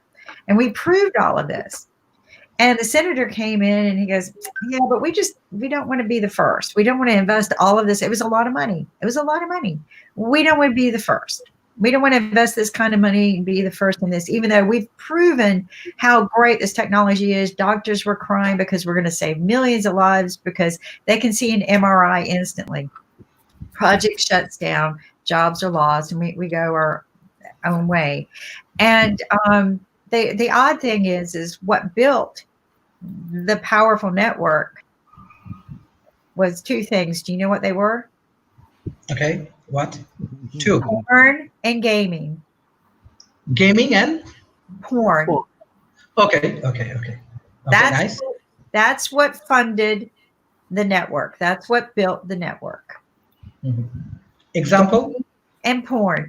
That's the reason why the network kept growing to become bigger and able to handle more content. It wasn't because of education, and it was not for the benefit of mankind, quality of life. So this is what I tell people. The dumber your idea is, probably the more it's going to make. It's just, and don't be too concerned about, because I used to be really concerned about, oh my gosh, we're going to put a whole industry out of business. Like when we went to where people could pay their bills online, right? And email replaced mail. I mean, how many letters do you actually physically write to people nowadays, or bills that you pay? So I said, you know what? The U.S. Post Office is going to go under. Oh my God. In fact, they were going to start just delivering 3 days a week because they weren't making enough money. And out of the blue, what do you think saved them? Amazon. And now COVID. Amazon came about, and people were starting to use mail again. They needed to use mail. In fact, it built up so much the post office couldn't keep up with it. And Amazon has built their own delivery trucks and delivery franchises. And so people were investing in owning their own delivery franchises. So, you know, it seems like some industries have a way of, you know, overcoming the big hits that come to them. That was by no means any pivot that the U.S. Post Office made. It just happened to be somebody else came out with a new idea that rescued it. But when you think about your startups, when you think, or a new business, I always say, look at the big picture of it, right? Look at your scalable model. How much can you scale? You know, Nick is right too. You know, service is probably one of the biggest climbing industries today. And when I go lecture or speak to students, I have a bigger view of some of the industries. But in technology, cybersecurity, it's one of the fastest growing industries in the world right now. Why? Because the crime is just horrendous. It's huge. So, take a look at those things and how you could become a part of that industry without spending a lot of money.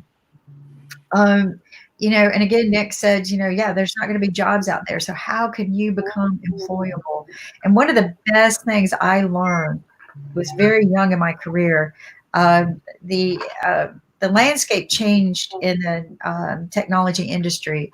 When I got into it, it was very good to be in it, right? The money was really good. And all of a sudden, the companies got this idea of, hey, we're going to start laying everybody off.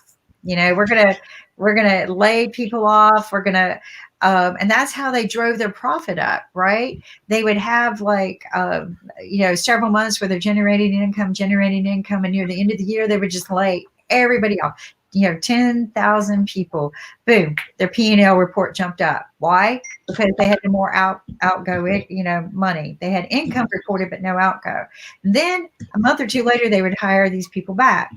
That was the best thing that ever happened to me, even though I was very upset when I got hit in one of those layoffs, because I learned something very valuable. Back then, they had outplacement centers, and you would go to them. I took advantage of it. Like you are doing. You're here. You're taking advantage of this time.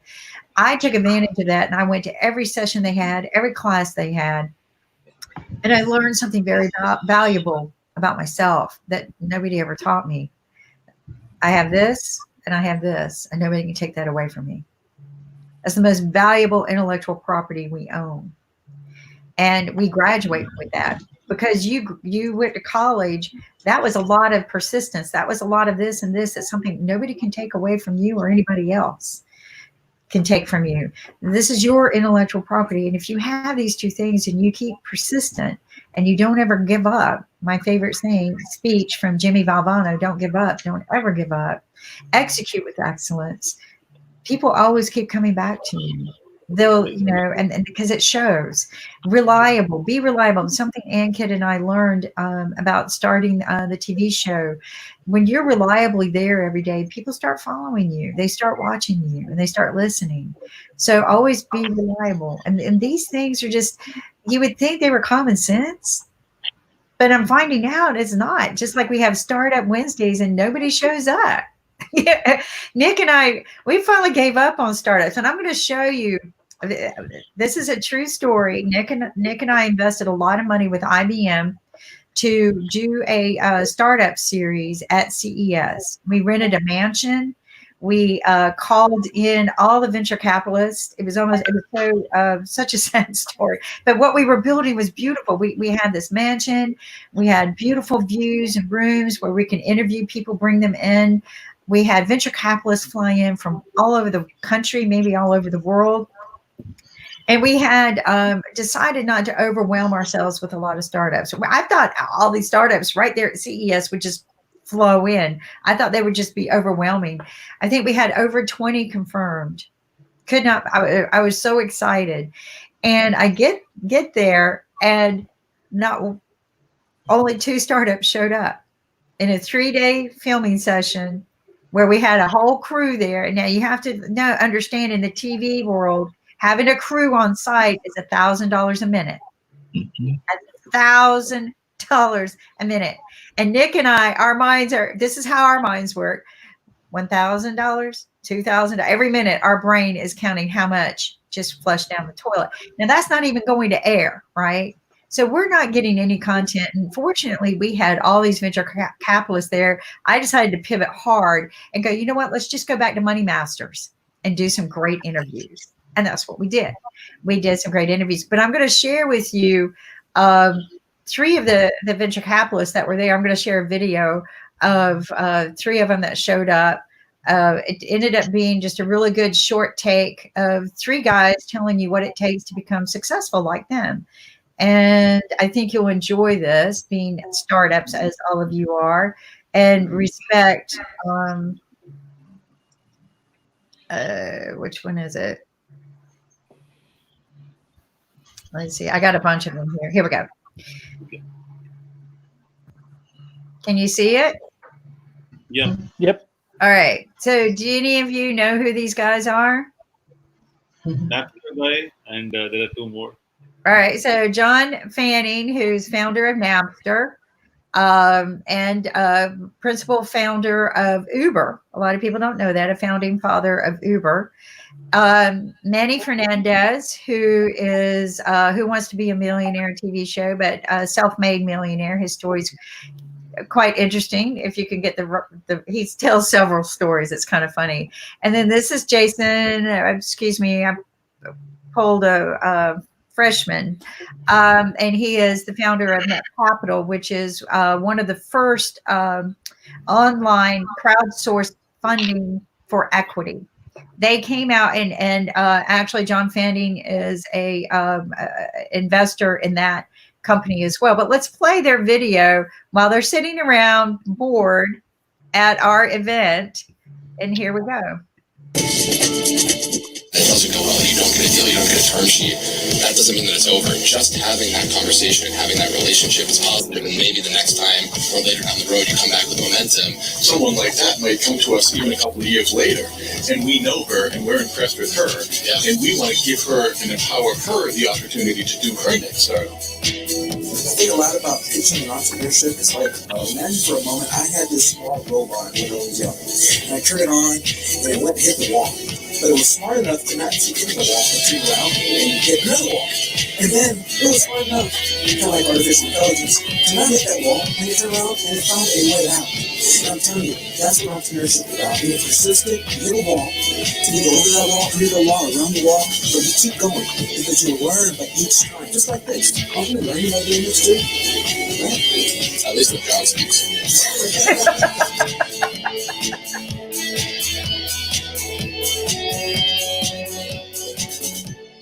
So the music's a little loud. I'd like to get that tone down just a little bit. But, you know, three great guys who actually, we had a bunch more. There's more videos of other entrepreneurs. The video cameraman that I had, we had a crew there, which was the worst crew I ever worked with in my life. And then, of course, we had Francisco, who came and rescued the day. He has always been probably one of my favorite photographers and videographers. And he happened to show up, and he got a lot of these short takes for me. He thinks like me. We've worked together a lot. And he goes, you know what? I'm not going to let this day go to waste. I'm going to just get out there and get as many interviews with you. We actually went out and got an interview with the Prince of Netherlands. That was my first interview with the Prince of Netherlands. So, you know, thanks to somebody who was thinking on his toes with me, we were able to get a lot of these great interviews. But we had Brock Felt, who flew in. We had all kinds of venture capitalists. The general manager of IBM from France. Are you talking about the disaster in Las Vegas? Well, I just shared, you just missed it, Nick. I just shared the video take of the three musketeers, as we call them. Oh, those guys, yeah. You know, the thing is, if you think about who we had there, Josh Friedman, who actually is the CEO and founder of Net Capital, okay, which has raised billions of dollars for startups. We had you know, a centimillionaire founder of Napster. We had the head of IBM IoT. We had Manny Fernandez on CNBC, Who Wants to Be a Millionaire, and we got blown off by 18 of 20 startups. And we also had Brock Felt. Yeah, Brock Felt from Silicon. It's called Salt Lake Venture Capital or whatever. Startup. He's raised about $500 million. I mean, so when you look in the room, literally you had billions of dollars, okay, in the room. And guess what happens? You get blown off by the startups. We also had the guy. Who are you? What do you do? Who are these guys? How's this going to happen? Oh, Johnny just showed up to my booth. I can't make it. Seriously. Johnny showed up to my booth. I can't make it, so I'm going to blow off the head of IBM IoT. I'm going to blow off the guy who's because of Johnny. I mean, forget it. I mean, what do these people used to think with? And so the failure rate, 95%. And part of it is just, I hate to say it's the attitude that startups have. So Kim, I was thinking about this because I had to go do some car work. Hey, Nick. Yeah, this is Mark. Yeah, Mark. People still think that way, though.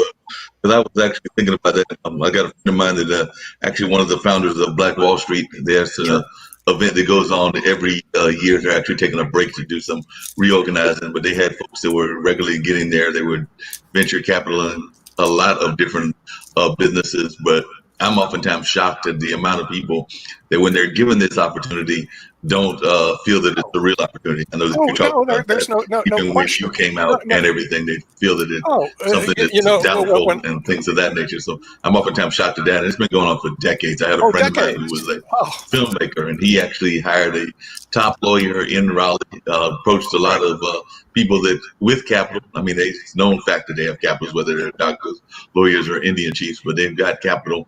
And we reached out to several of them, me and some friends of mine that are also friends of his. We had tons of folks that said, we're going to be there, we're going to be there, we're going to be there. We went to their office, which is a nice office in Raleigh. I think they still have that office. It's a major law firm. I can't remember the name right now. And even if I could, I don't know that they want to this particular kind of publicity, but we all gathered in their top building, and we were sitting up there in a nice conference room. And we were expecting this folks to come and hear a pitch for a film that could actually have done quite well, in our opinion. But and all they had to do was hear the pitch, and all these people that promised us that they were going to come, nobody showed up. I think I remember looking out the car, looking out the top light of the window, and I'm sitting there. I think I saw one of them drive by, and you know what happened? They didn't see enough cars, so they kept on driving. Sure, right. Yeah, you get blown off a lot. You know, Mark, when it comes to like startups, and so we're doing startups here and podcast on Thursday, right? So I made a mistake. Sometimes it's how you present yourself, and it makes a mistake. So right now I said IBMTV, a not-for-profit enterprise, okay, and then I put in something else that a network for you guys and all that stuff. But if I don't do that, the first thing that comes back on podcasters is scam. I mean, it's like everything out there is a bloody scam, and I'm going like, wait a minute, and like I said, it's not just the scam is up here, buddy. The scam is up here. It's the business folks. It's everybody that automatically wants to put that kind of mindset in. Like I said, Jess is major business leader. She's worked with she's worked with the CBS, one of the network affiliates here, people that run American Tobacco. So she's worked with them for a number of years, and she's part of the leadership council. So like I said, I've seen her get blown off on a lot of things. I mean, not all the time. Like I said, I was used to having the door slammed in my face when we're at the NAPTE conference in Miami. Okay, it was the National Association of Professional Television Executives. Now, we hung out with Lou Martin, who passed away, but he was the founder of NAPTE. So I'm hanging out with him most of the conference. But every now and then when I went to visit the booth, and I'll never forget, maybe it was Facebook or YouTube, I forget which one it was, and they go, we're with IBMTV. Do you have an appointment? Nope. Well, we're not going to see you. Have a good day. Click. I mean, it's like, I said, we're not going to be able to talk. No, you don't have an appointment. And I said, IBM's a pretty big company. Well, you don't have an appointment. Click, have a good day. I'm going like, God, are you kidding me? So I was kind of used to, and by the way, this is in media. I don't know if you guys, I don't come from the media world. Okay.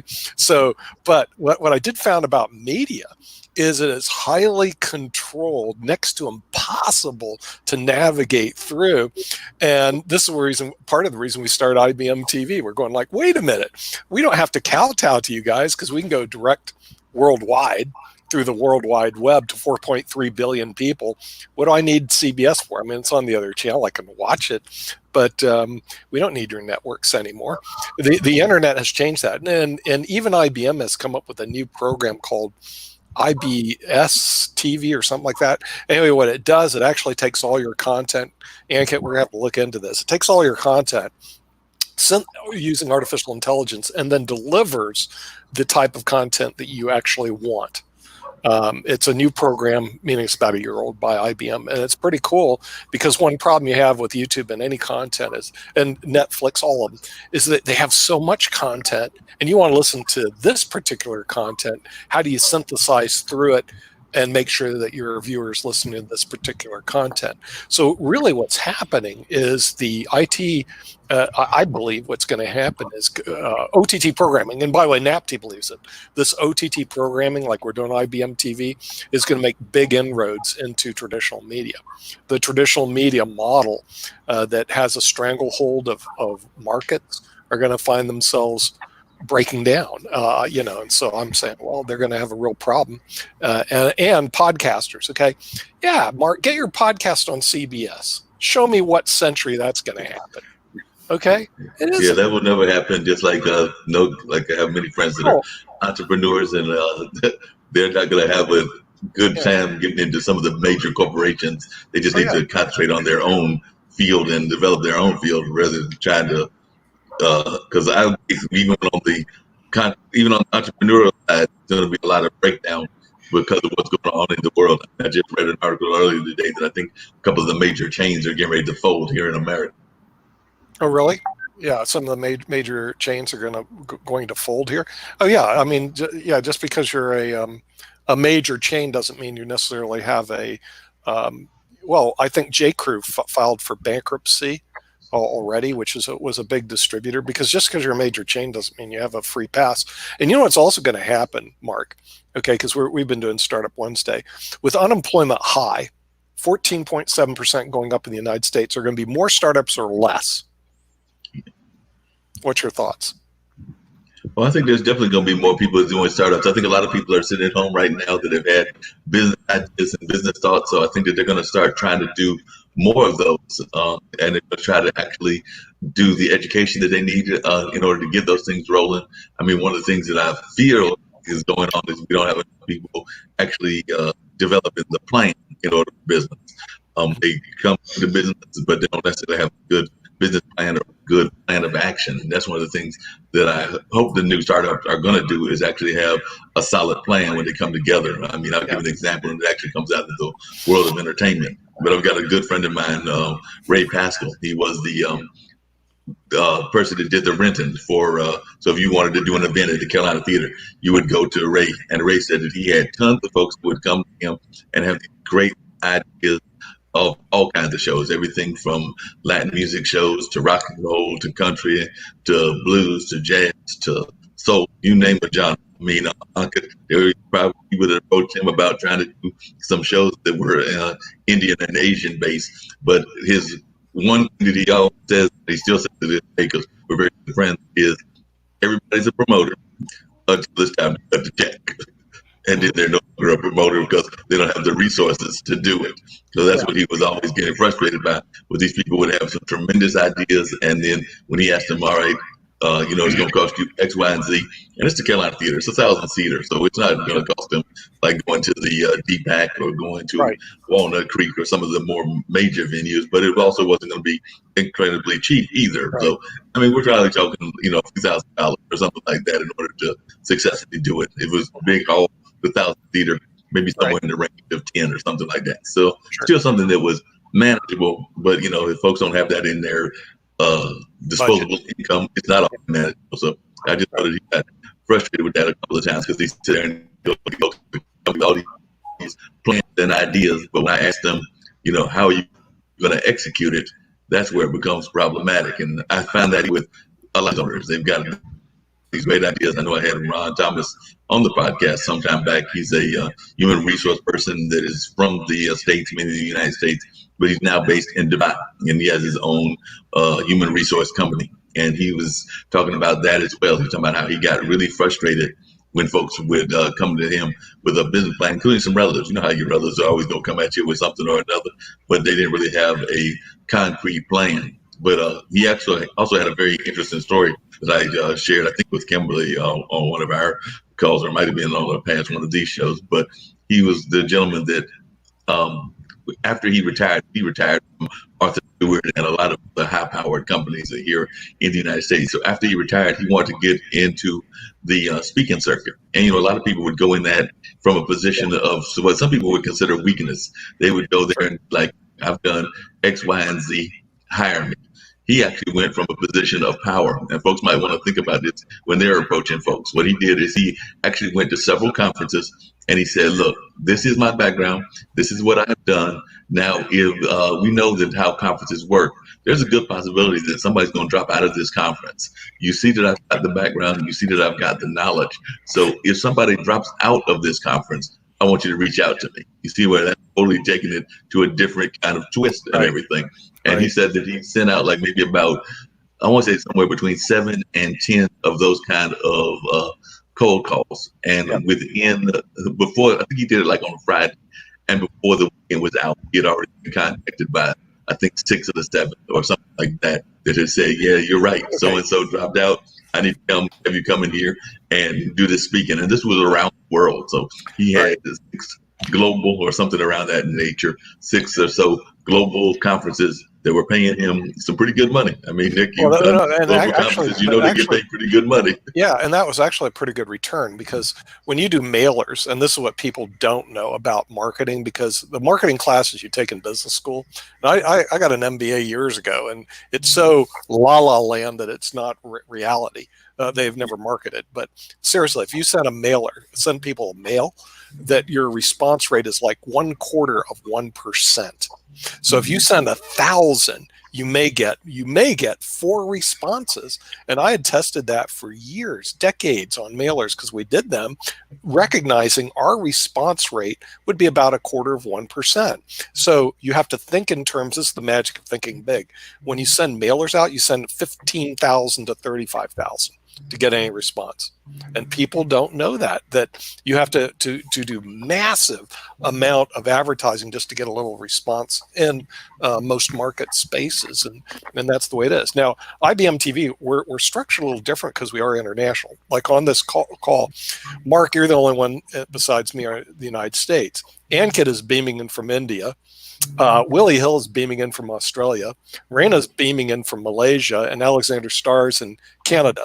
So the thing is, one problem with our marketing that we have is that some of our people that come on, their message may be only particular to that country rather than worldwide. But the other problem is we don't think worldwide, at least in the United States. Okay, in other words, we don't think, like when Raina came in from Malaysia, I was going, how much do I know about Malaysia? Next to nothing, because what television show, Mark, have you seen recently that features Malaysia? Can't think of a show from Malaysia. Like I said, cannot think of one that's got a Malaysia twist to it. So you're gonna tell me where in the world is Malaysia? Where in the world is Malaysia? In the United States, who knows? I want to know the popular TV show in Malaysia. Well, what I want to do with Raina is get a special show just on Malaysia, because we do not have. When he showed up from Malaysia, I'm going, okay, where's that? I still have to go look on a map to find out where it is. But apparently they have 30 million people. I mean, it's bigger than the state of California, probably bigger than Canada. Oh, you know where Malaysia is, Alexander, No, right? actually, the interesting thing about Malaysia is I actually had an interesting experience with Malaysia, and it was actually involving media, something like this, but it was a totally different kind of format. There was a young lady who may or may not have been involved in the modeling and entertainment industry of London. It was a little sketchy whether she was or wasn't, but she actually got together and saw a lot of folks that were bored, and I do mean bored, with their evenings. So she actually reached out to folks and basically created almost like an internet version of a nightclub, meaning that somebody played the role of the DJ. I did that once or twice, along with a real DJ who was from Thailand. And was also people from around the world. There was a couple of people from LA. So these were folks who were sitting around making requests of the music, playing the role of bartender, playing the role of whatever you would see in a normal nightclub. And I want to say 2 of the young ladies that were on that call were from Malaysia. Oh, okay. I found it. Nice. It's on the map. It actually exists. Alexander, what do you got? Well, I want to tell you that I'm very upset at Malaysia, and I'll tell you why. Many years ago, I went with my wife. She was playing in Interzonal World Chess Championship in Malaysia, in Kuala Lumpur, and it was in July. So we figured out that Malaysia is a very hot country. It's July, so we took very light clothes, and we went there. And the tournament was very long, almost a month long, and we were frozen there. What we didn't realize that we were playing in Genting Highlands. And it's very cold there. We did not know. And we were frozen. We were suffering there. And another problem was that the food was mostly Chinese. And finally, when we flew and had stopover in Amsterdam, we just had a huge sandwiches with the cheese because we missed that food we never had for a month, a cheese sandwich. Okay. Oh my God. Okay. But in Malaysia, actually, there are all different kind of restaurant. I don't know in what part actually I'm talking about Genting Islands only. Genting Islands. There are Chinese. There are casinos, hotels. It's a very nice place. Yes. I understand. If you stay in Kuala Lumpur, so in Kuala Lumpur, I think it's like there are Chinese, Indians, even many countries, even Bukit Bintang. There are many countries, restaurant and everything. You will actually. I bought in Kuala Lumpur. There is a market where I bought a fake Rolex for $20, and it was working for about two and a half years. No problem. Oh, okay. So it's the best fake watch I ever had. Okay. Like example, I think you go for China market or something like that, and then maybe you buy something like that, right? Yes. Definitely. I'm trying to remember what Kuala Lumpur is known for, because it actually is known for something, and I'm trying to remember what, but it definitely come across in like my research and stuff like that. So I'm trying to remember exactly what that particular region of Malaysia is known for. And like I said, I'm like Nick, if you'd ask me to point it out, because I actually had to look it up when those people were making requests. Because they were also, like I said, requesting music from around the world. So they were not always requesting music that I knew, because it was from other parts of the world. But I do know that that particular city is known for something, and I can't remember what. So if one of y'all can clarify that, that would be great, because like I said, some other folks may be trying to figure that as well, because I've definitely heard the name Kuala Lumpur.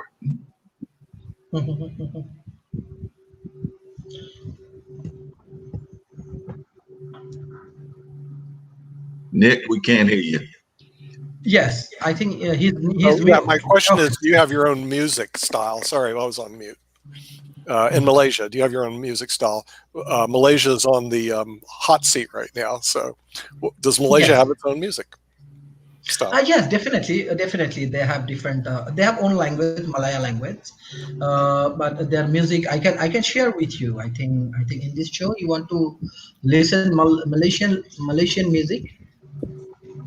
But one thing, like I don't know, if you can figure out below there's a little share button, share screen, and you might be able to do that and share the Malaysian music. But in Malaysia, basically, there are a lot of US company,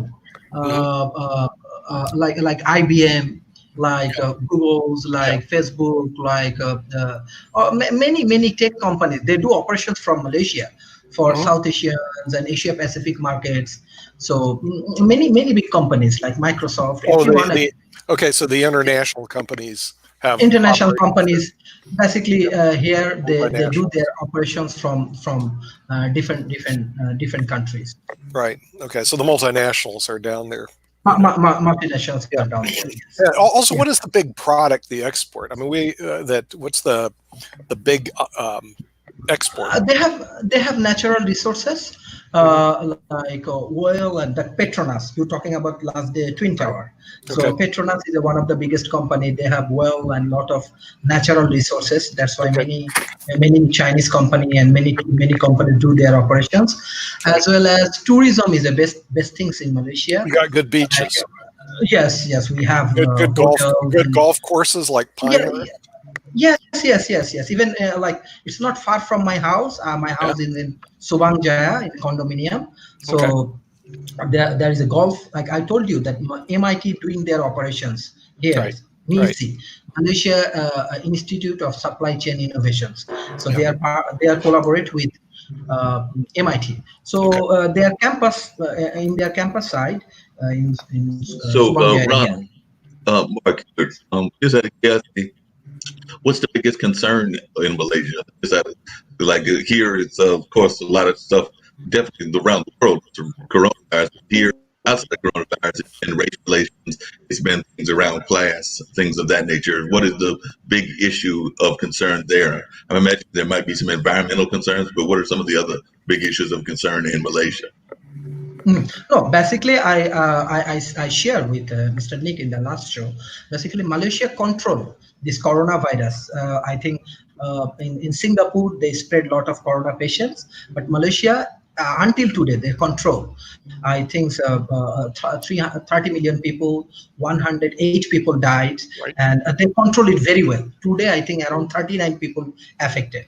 Okay, whether and government initiative and local people take a lot of responsibility. I told you, they are peaceful and good.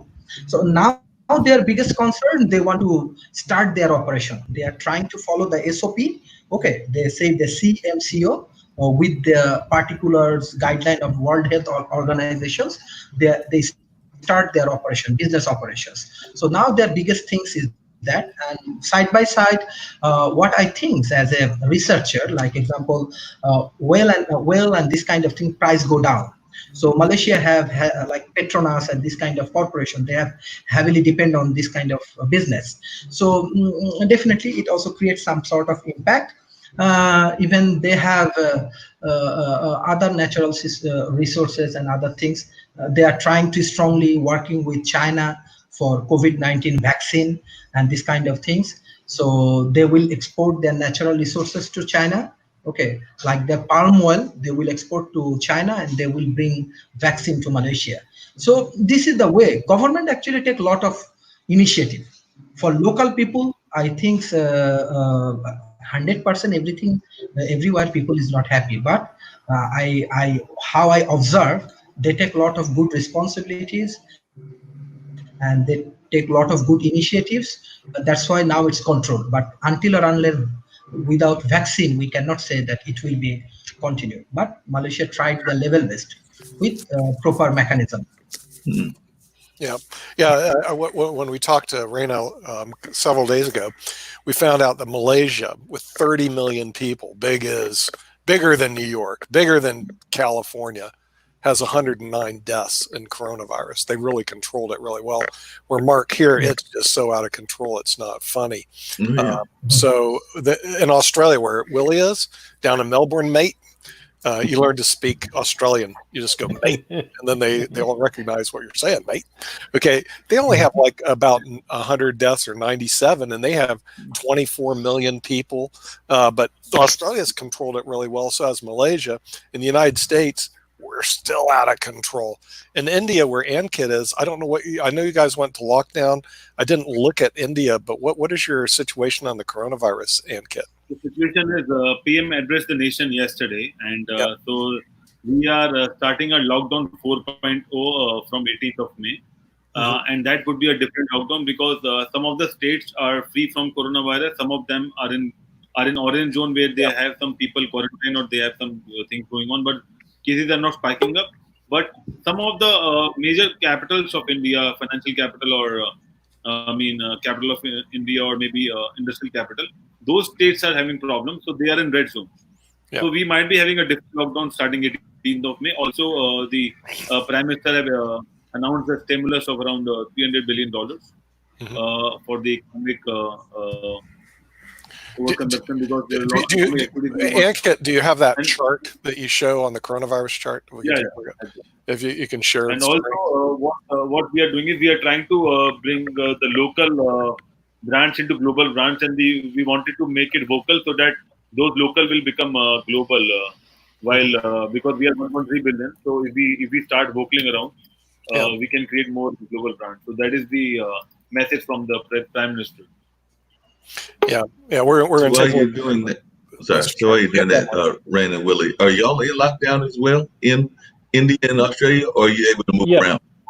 Yeah, we're in lockdown. We're in lockdown, and that's just opened up just like this week. And Mark, take a look at this. Okay, the United States, we're sitting with 1.4 million people that total cases, and we have 83,000 deaths. Okay, now you go Spain, Russia. Russia's catching up with us in terms of the amount of people that have it, but not the amount of deaths. But you keep going down the list, and you notice on this list we do. Oh, there's India, 77,000. So they're still not even close to us, and they have 1.3 billion people. Those are all friends of kit, but they only have 77,000, and you have to go way down to find Malaysia and Australia. I mean, ANKIT has to scroll down, way down to find Malaysia and Australia. Where the heck are they? Where are they? Where are they? Where are they? Where's there? Wait, there it is, Australia. Look at this. Australia, 6,000 with 98 deaths, and Malaysia, 6,000 with 111 deaths. And they both have 20 million and 30 million respectfully, and they don't have hardly any deaths or problems like that. Dr. Yu has just joined us from California. Maybe Dr. Yu can shed some light on why is Malaysia and Australia. We have Willie Hill from Australia, Reynes from Malaysia. We have Mark from the United States. Dr. Yu's in the United States, but Dr. Yu, why is it that we are getting slaughtered on the coronavirus and Malaysia and Australia are just beating the pants out of us? I have this saying, okay? So in the US, and this is kind of worldwide, but more so in the US because our media is more manipulated. If there's no news, there's no virus. I'm sorry, but if there's no news, it would be business as usual. Because how many people died of the influenza virus in the US last year? What, 30 to 60,000? And what about coronavirus, right? Not even close. And I heard a lot of doctors are being told on the death certificate of these supposed patients who died of coronavirus. Let's say they died of a heart attack or pneumonia, and they're like 80, 90 years old. They would test them for coronavirus after they died, and if they're positive, oh, they died of coronavirus. That doesn't say they died of coronavirus. They said they died of a heart attack. They may have been infected. It doesn't mean the coronavirus caused the death. So the stats, I think, are very inaccurate. They're manipulated. They're designed to put fear. So we have to shut our businesses down, which is crazy. I hate when they say in the news, oh, there's going to be a second wave. We got to lock down more. And that's going to cause more problems. Because we should be outside, relieving stress, getting vitamin D from the sun. We need to get herd immunity. Dr. Yo, this is Mark here, over there in North Carolina, and that's where Duke is as well, Duke University. But I'm wondering, do you think that part of what's going on is that people are making too much of a parallel to the Spanish flu, which happened years ago? It was the last time we had a pandemic. So I just wondering, are you thinking that people are making too much of a parallel between that? And also, I'm kind of wondering along the lines of what you're saying about the triage units that have been popping up. I know the big Med, which is in Raleigh, just took theirs down. I think Duke may still have theirs up, but it sounds like they're preparing for it in a lot of cases that may or may not happen. Well, also, I think the testing methods are highly inaccurate. Like right now, the golden test is the PCR, the nasal nucleotide test, where they put the cotton swab to the nasopharynx, the beginning of your throat, and they'd send it to a lab, and they would test you if you have a colony of the virus. Well, what if you have a colony of the virus in another part of your throat, or maybe it's already down your throat, or it's in your mouth? So unless you're swabbing the whole nasopharynx in your mouth and throat, you're going to miss other colonies. So you may have a false negative.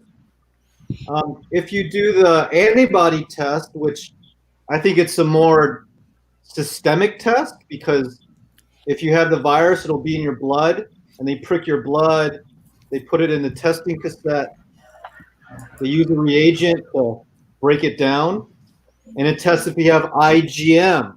If you have IgM antibody, that means you got a recent infection, you're contagious, you got to self-quarantine. If you have IgG, that means you've been infected more than a few weeks ago, and if you're asymptomatic, you've developed immunity. You can donate your blood, plasmapheresis, you can go out and work. If you're IgG and IgM, that means you've had it for a while and you're still infectious, you should quarantine. I think maybe doing BEST is a better way to test, but again, they're not 100% accurate, but it gives you a general idea. Choosing between PCR, nasal swab, or I like the antibody. It's a more general consensus of what's going on systemically. All right, does that make sense? So I think that just because you're tested doesn't mean it's accurate. And Dr. Yo, the other thing that I've been seeing a lot of people being concerned about is the whole concept of just a regular cold. I mean, because of everybody having to wear the mask, having to wear this or that, if you're just out and about and you're out in a normal environment, maybe at your shop, maybe or wherever, if you just have a simple sneeze, everybody starts looking at you because they're worried that you may have it. So that's also becoming an issue. People are like, take it too far that you may have a regular cold that we all suffer from on a regular basis. All right, so you're wearing a mask, all right, and if it's brand new, if it's an N95 mask, it's going to prevent 95% of pathogens going inside and out, right? But you're breathing in, you're breathing in your own, things you're breathing out, and it could be bad stuff. So you could be infecting yourself if you don't disinfect the mask or change it. You could be causing more respiratory problems with the mask if it's not sanitized, ironically, and you're not getting enough oxygen in, and you're not making nitric oxide if you're not a nose breather. So people have to be taught, if you're going to wear it, to use it wisely. Don't have it on all day. But again, like I said, no news, no virus. It's going to be business as usual. Oh, well, it's good. What do you think of, sorry, last question, what do you think about this whole concept of social distancing? Because like I said, that seems to be the big thing here in the States. Everybody wants to stay 6 feet apart from each other. I am actually of the belief that we as humans are social beings. So that's hard to do on a regular basis. I mean, I think we've done a good job of that, staying away, but we regret it. We kind of get frustrated with it. But we as humans like to get out and socialize. I mean, I've got friends that would love to play a pickup game of basketball, or I was actually, the lady that drops off my produce box, she was just telling me that she's trying to figure out how her kids are going to play soccer. They can't play soccer right now because of the physical distancing rules. It's crazy. You're not going to live a risk-free life. You could just as easily be infected by the influenza virus, right? If you're shaking hands, but that's the risk. It's not going to kill you. A certain percentage will die, but they're 80 or 90. They got comorbidities. They got diabetes, heart disease, or cancer. I hate to be crass, but they're going to go anyway soon. But it doesn't mean that the rest of Americans or wherever you're at has to stay home if you're young and healthy. The bottom line, if you have a strong immune system, that's the best protection. Yes, but your immune system is not if you're in your cave all day. You're going to get rickets. It's a bone disease the Neanderthals had because they didn't get vitamin D from the sun. Reddy, you're smiling. Where are you from, Reddy? Hi, I'm from Delhi, India. Delhi, okay. And what do you do? I currently lead an initiative called COVID India Task Force.org, and this works pan India to protect our doctors, frontline healthcare workers, police folks, in all kinds of ways with PPEs, with medical equipment, and also supports our government war rooms. We currently support 7+ states in India with respect to at least identifying and helping them connect with 150+ solutions which are helping the government fight COVID. And these solutions are in every particular category, from tele-ICU to various solutions, kind of various inventions. I think every single invention, the sheer diversity of inventions I've seen in the last 4 weeks as well. In fact, our next demo day is tomorrow, and every week Thursday, 8:30 p.m. IST, we have a demo day. We present 30+ solutions, tracks ranging from logistics to PPEs to manufacturer inventions to UV disinfection, robotics, drones, IoT, contact tracing, help desk, it's been quite interesting to see. Hey, Rita, this is Mark again. Dr. Yo was talking about the fact of the media outlets and everything and how they've been covering it. I'm just curious, India been giving it as strong a coverage, and does that impact the way that y'all are treating it? Because I've actually heard good reports. I think Nick even mentioned that India is not tracking as many cases as we are here in the States. Like I said, I'm here in Durham, North Carolina. If that was for me, I only caught every third word. I'm really sorry. Yeah, you're breaking up, Mark. Yes. Now a little bit. Maybe that's a little bit better. Hope that's a little bit better. But what I was saying is there's much media coverage in India as there has been in the United States. Because, like I said, here in the United States, as Dr. Yo was just talking about, every time you turn it on, it's in the news. So I'm asking, are y'all getting that same kind of coverage, and is that impacting the way that y'all are treating what's going on? That's a great question. I know Ankit is also from Delhi, and he can kind of add to that as well. My sense is, of course, there is media coverage because wherever we have a free press, and the US and India have that in common for sure, that becomes an independent entity. And I do believe, however, that at least from what I have seen, I've seen extreme positives come out of the media coverage as well. Of course, there are aspects where sometimes because of media coverage, certain aspect ratios of probabilities are skewed in the minds of watchers. So they might think that everyone will die. They might think, the probabilities are slightly skewed in terms of what the negative or worst case situations could be. But that said, I've also seen a lot of media cases and stories on the positive, on people who've kind of done the right thing, on patients who were model patients, or, on aspects like let's not stigmatize those who cough in grocery stores. I think I've also seen a lot of journalists work overtime as volunteers to be able to surface on the ground stories. Stories where, in some sense, bottoms up data collection is very important because, in a country as vast as India and as diverse as India, where such a rapid response is happening top down, but at the same time, what's happening in one particular village in one state versus another tier 3 city in another state, are the guidelines being able to be correctly enforced? Or is there unintentional police brutality on the ground, right? Is there unintentional inefficiencies on the ground? Is there unintentional hunger, malnutrition, or sort of, like abuse of power happening on the ground? I know one case, a particular city had decided that everybody entering that city would be bathed in bleach forcibly. So there are lots and lots of misconceptions. Exactly, right? And because education, I think, as Mark, you and Dr. Phillips said, education is what's important. And, that's also what's lacking because at a mass level, if anything, currently there's a bunch of very amazing startups working on, exactly. So working on an Apna Desh, Apna Mask campaign, which roughly in English translates to my country, my mask. But, they are using media to be able to educate as many people as possible. So that way, I would say, as an independent entity, of course, everything has both sides it can go on. But till the day the positive helps. Yeah, and I was wondering about that because, like I said, around here in the United States, we get a lot of people.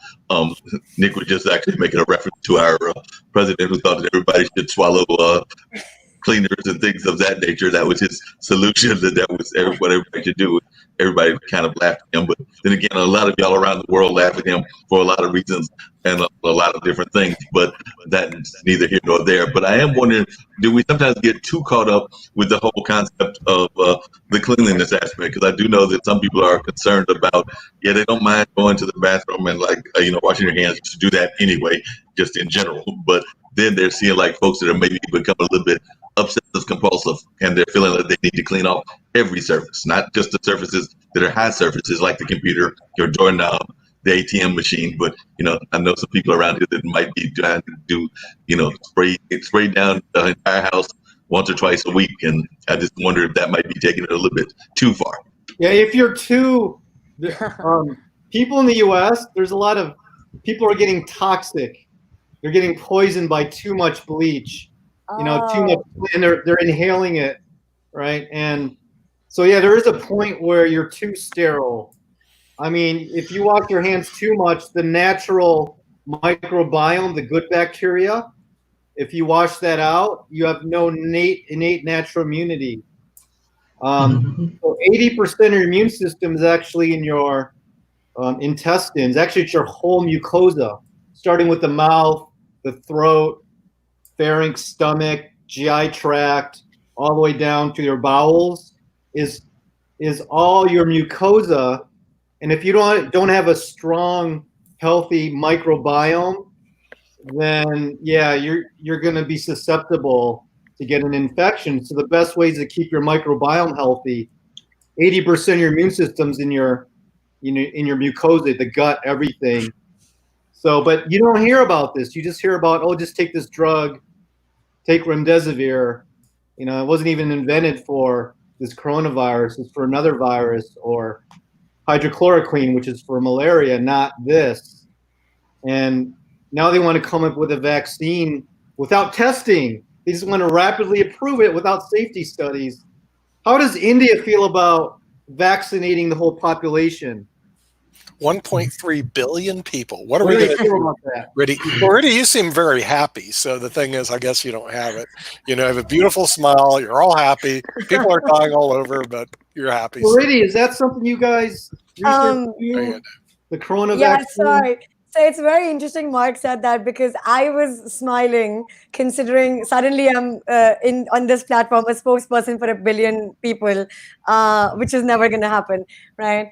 I think I can't comment for what India feels about it, but do we have a shortage of testing? Yes. Are we trying to figure out this testing supply chain? Yes. Are we also trying to figure out, from what I understand, and I'm not a medical expert, I'm just an entrepreneur who is, currently kind of trying and making things happen. But from what the experts teach me, there are reagent-based tests, RT-PCR tests, and then there are aspects in the testing supply chain which do become the constraint factors. And I know that anybody who supplies those components of it, all the supply is being diverted towards the US, in fact, even from China and from other countries. So I think that has led to a bunch of innovation domestically with respect to whether it's non-reagent-based RT-PCR tests, whether it's respect to, again, I am seeing a bunch of innovation come up in testing. Not a medical expert and hence unable to comment on it specifically. But on a domestic perspective as well, because a vaccine, I think everyone understands it's fairly far away.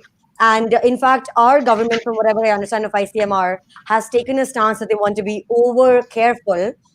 To give an example, private universities, unlike in the US, which have gotten CABL exemption, if I'm not mistaken, they haven't gotten the equivalent NABL exemption in India.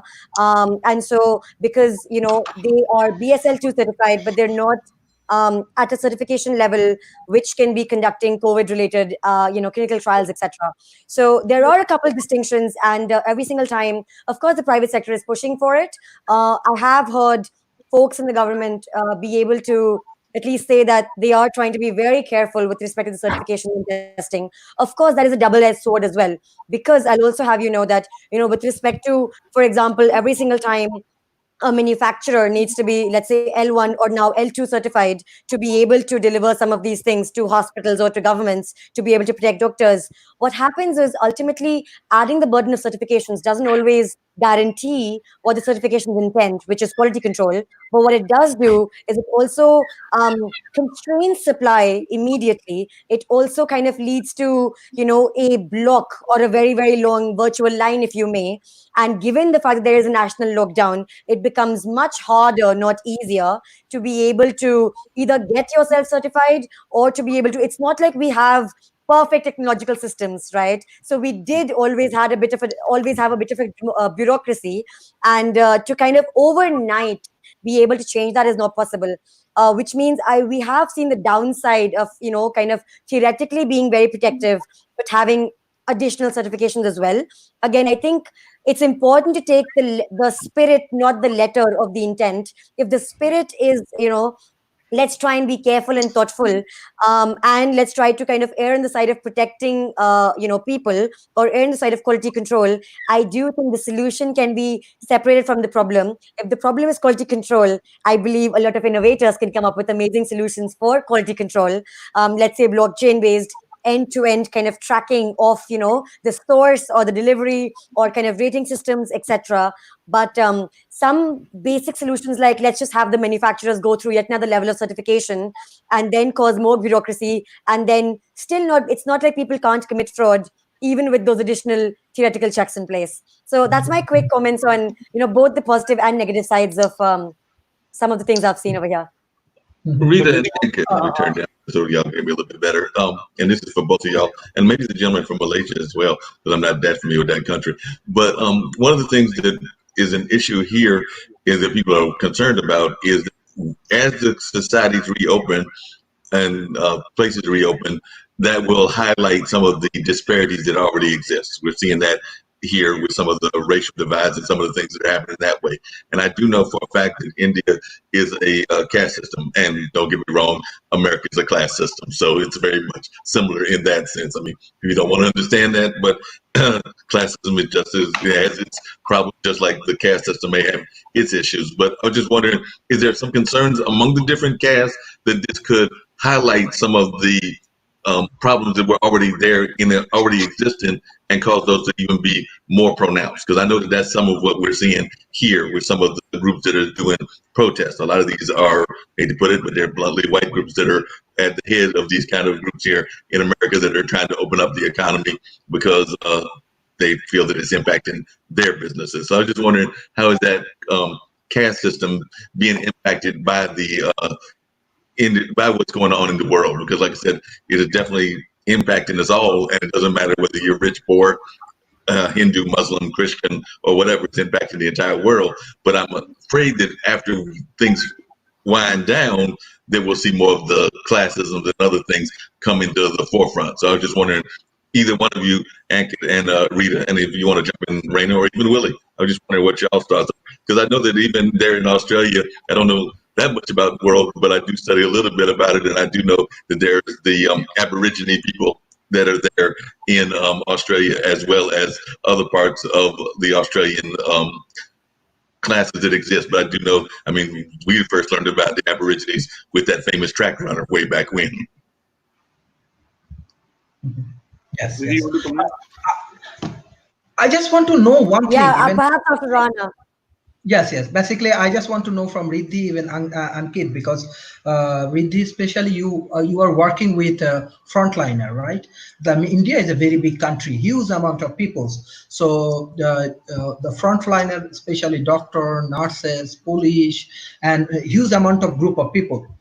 What's the situation of their like how they protect themselves, and how government actually support them, or organization like you or NGO, like how they support them? What's the real scenario, real situation? Because maybe we get different information from government. You are in local arena, so most important, the frontliner, like how actually even psychologically there are a lot of issues, how they protect themselves, and how they positive, and how they fight these kind of things. Because India is a big country, billions of people, so huge amount of these kind of people, like how I just want to know about the real situation. Makes sense. So I'll take them one at a time. I'll address Mark's question first and then Rana's. Mark, I think you asked a beautiful question, because just last week we were, discussing internally within the team. This is certainly, I think both things are happening. At one level, it is a leveler that everyone's getting affected. And in fact, because the future of work is here, our ways of working, living have fundamentally changed. And while some industries have collapsed overnight, other industries have sprung up overnight, and those are great levelers. So while we are seeing that from an income inequality perspective, and I would stick to economic first before I go into class and religion and race, because that's a bit more tricky. From an economic perspective as well, yes, I do believe this is largening the economic disparity gap, not kind of bringing it closer, because those who, especially in a country as diverse as India, which also has a federal structure, which has so many components and so many moving parts to it, when a macro situation like a lockdown happens, and then the actual execution on the ground is so different and so diverse, and the actual stakeholders in every single local area, local district are diverse, and it's already a relationship based culture, which means even historically, relationships over logic, right? Or relationships over efficiency and automation, again, bureaucracy over kind of a technological platform. So of course, while we have moved technological platforms, but because of those relationship, just being a part of the cultural aspect of Eastern countries in general, what you are seeing is people who have the relationships with respect to various influential people are able to kind of get their work done faster, are able to get their problems solved faster. I think while the problems are being faced by everybody, right, because there is no easy way to get them solved, what's happening is it's very inefficient, and everyone's working overtime, but everything is happening through calls and through sources and through who knows who. And obviously, when you end up in a who knows who situation, it's going to be extremely unequal. And that's what we're seeing play out. I think it's extremely terrifying, almost, the experience which the economically disadvantaged classes are facing. This wasn't even necessarily a problem that began within them because they don't travel as much or inter-country, but they are facing the brunt of it without having access to solutions, without having access to food these days. They also live in the most confined spaces, for example. So while, we have the privilege of social isolation, some of these, and by the way, in India, we live with our families. So imagine now that we're not allowed to kind of go out, it's affecting, even from a mental health or physical health perspective, those of us who are economically disadvantaged, who live in very, very, very tight quarters with very large families. In fact, again, even when someone is tested positive for COVID, they say that use separate bathrooms, use separate restrooms, because it does carry over in your stool and in your, feces. And again, we have the privilege in our houses of using separate restrooms, but there are so many, there's a bottom 30% of India which doesn't have that privilege. So, for example, now again, even because India has more help, there is a traditional culture of help, right? That also means that all of those communities, what we would call, we need to save our saviors, which is our frontline workers, our doctors, our police folks, or anybody on the front lines. But we also need to serve our servers. So every sanitation worker, every kind of worker who is in a service, in a serving role, and is extremely economically disadvantaged, they're kind of not even being able to get food these days often. And so while the good news, of course, or at least the silver lining, if not good news, is that there are a bunch of NGOs who are tackling various problems like food, like cooking and sort of serving. Now, again, given the fact that social distancing is important, what we've seen is a lot of innovation on, drones and robotics and IoT. So we've seen drone delivery of food to various slums. We've seen, drones be able to do temperature control of areas without people. We've seen so much innovation. And so I do believe if something is being innovated in India, in environments like ours, it can kind of be used anywhere in the world. We're seeing a lot of CCTV camera innovations, because for a country like ours, of our population, now that the lockdowns are being eased, and obviously while the government says we need to wear masks before stepping out, compliance is a different issue. But we're seeing so much innovation from a video analytics software perspective in terms of compliance for mask wearing, etc. We're also seeing an unprecedented adoption from a progressive perspective within governments at every state, district, local, cluster, national level of technology. So we are seeing a very unprecedented kind of support for the government, support for our doctors, support for our healthcare workers. We've seen at least Indian citizens rally up in a way which I haven't seen personally in other countries to the same extent. We've seen the entire startup community come together. We've seen every single inventor come together. We've seen the entire VC community in India come together and give zero equity grants to every single COVID innovation in India. We've seen the governments come together and share best practices. So, we've seen, every single funder, donor, private capacity, public capacity, corporate CSR. We've seen homegrown innovations. So whatever the needs are, whether it's something complicated on the medical technology perspective, whether it's a low-cost ventilator, whether it's a tele-ICU, which can 20x or 50x the impact of a traditional ICU intensivist, whether it's a low-cost bed, whether it's a cardboard DIY hospital equipment, from an invention perspective, the silver lining is it's heartwarming. What we've seen. We've also seen people come together and collaborate in the last 2 months and do more work than the last 5 years combined. So we've seen competing companies collaborate. We've seen people go above and beyond. We've seen more connects happen. We've personally had some cohort and portfolio companies be live in 7 states, whereas in a non-COVID environment, they would take 7 years or more or 70 to go live with 7 states. So we have seen that as well. And for what it's worth, that's been heartwarming. Yeah, and that's actually interesting you said that, and I know you got to get to Raina's question as well, but yeah, because I'm just thinking about how it used to be here in the United States. We had that same kind of collective environment with the different generations and things of that nature. Then we became more separate.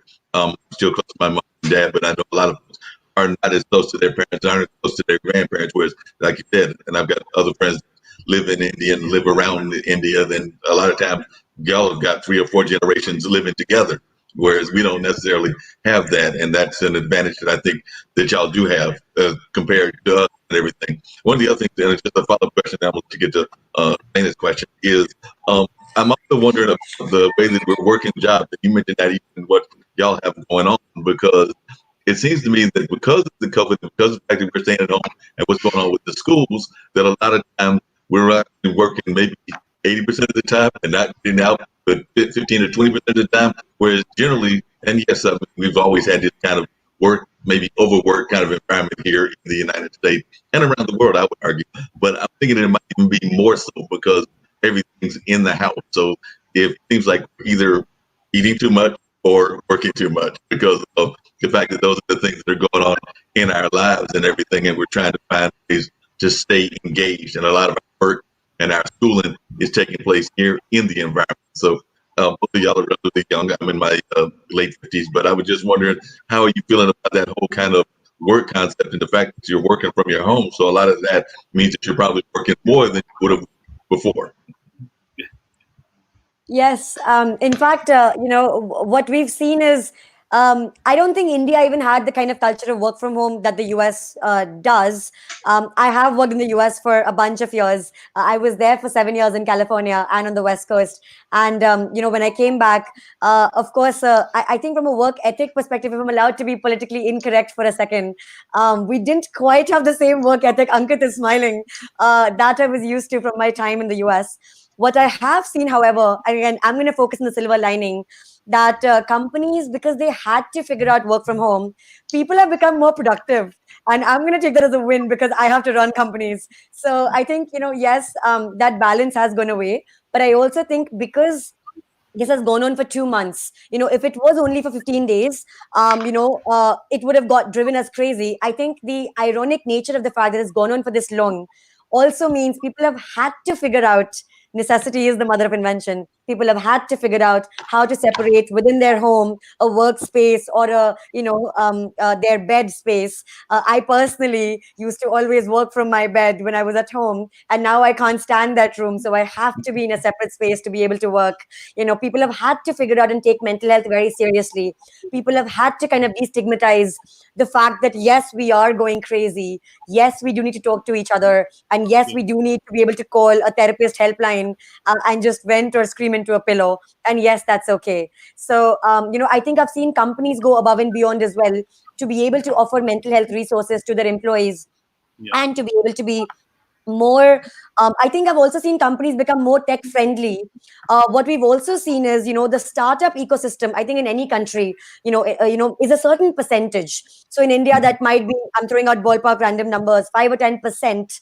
But then usually innovation, let's say example, a digital signature, right? Usually innovation gets, has a bit of a curve, and it stays limited to the startup ecosystem, which is more progressive.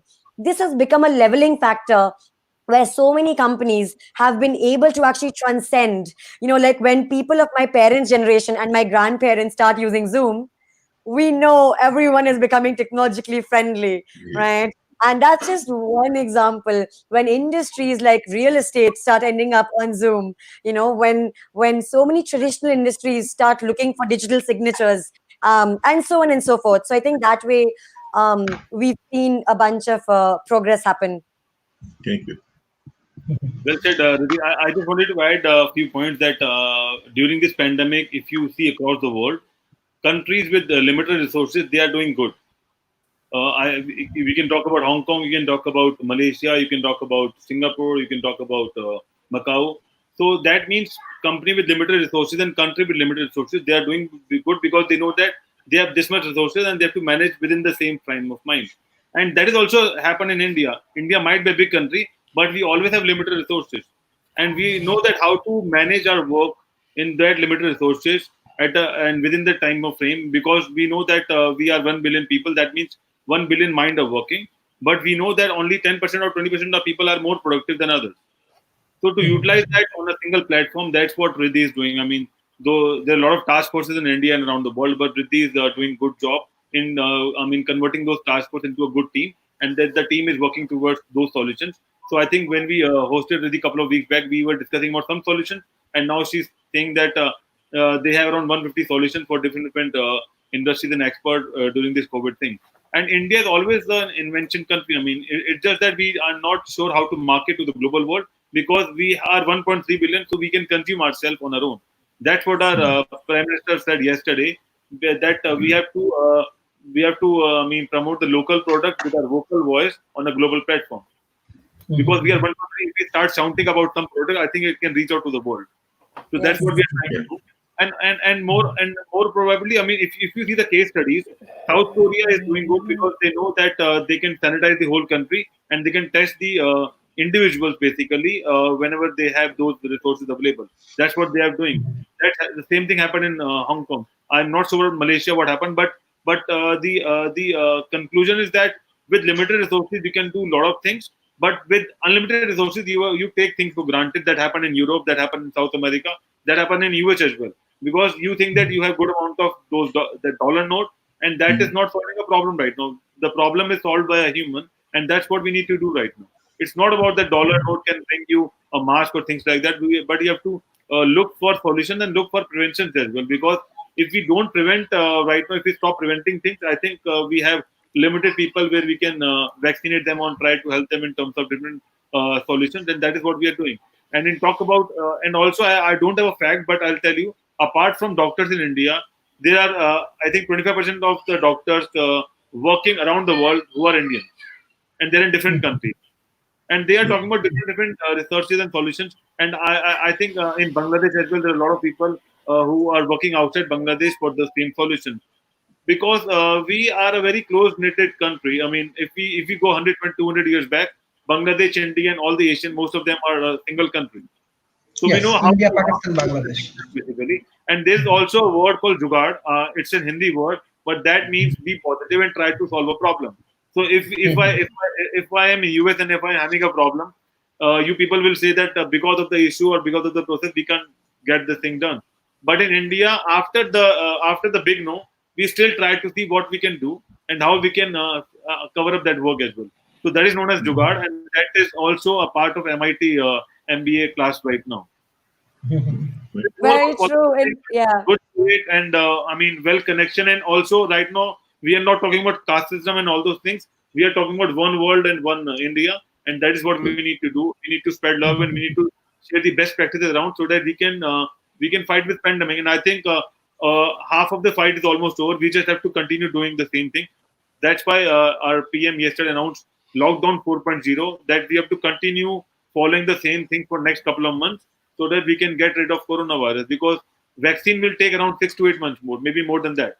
But before that, if we start prevention, if we start acting the right manner, and if we start, because as Rishi said, we have people from urban to rural to middle class, and there are a lot of classes in India, and people living at the top of the table and at the bottom of the table. So to create a awareness for everyone in different languages, that's a task. So that is what we are trying to get it done in India. But I think we are in good hands. But we just have to be united and be able to share a lot of right practices around and spread love and spread unity. That is what required right now. That was so beautiful, Ankit. I'm just going to add to that one final thing before I hop off. You know, I think what he mentioned also is, given the invention attitudes in India, which are fairly ingrained in the culture as well, I think we look for loopholes everywhere as a cultural aspect. What we're seeing also is a lot of low-cost inventions. Again, the silver lining potentially of being a country without resources or with a very low per capita income is also that we have to be wary of being a country which doesn't have insurance coverage, right? Yeah. And this is a health tech crisis. So 2000 might have been a technology crisis. 10 years later was a financial crisis. This is a health crisis. And given that, you would have thought that having insurance coverage would be extremely important, but we're in a country which doesn't have that, which also means any solution has to be extremely low cost. And what we're seeing as inventions is extremely low cost solutions, which solve for the root of the problem from a very design thinking, needs finding, what's the core of this point of view. These solutions are not over engineered at all. If anything, they're I just saw right before this call a solution which is a hand crank defibrillator, and one is needed per ICU bed.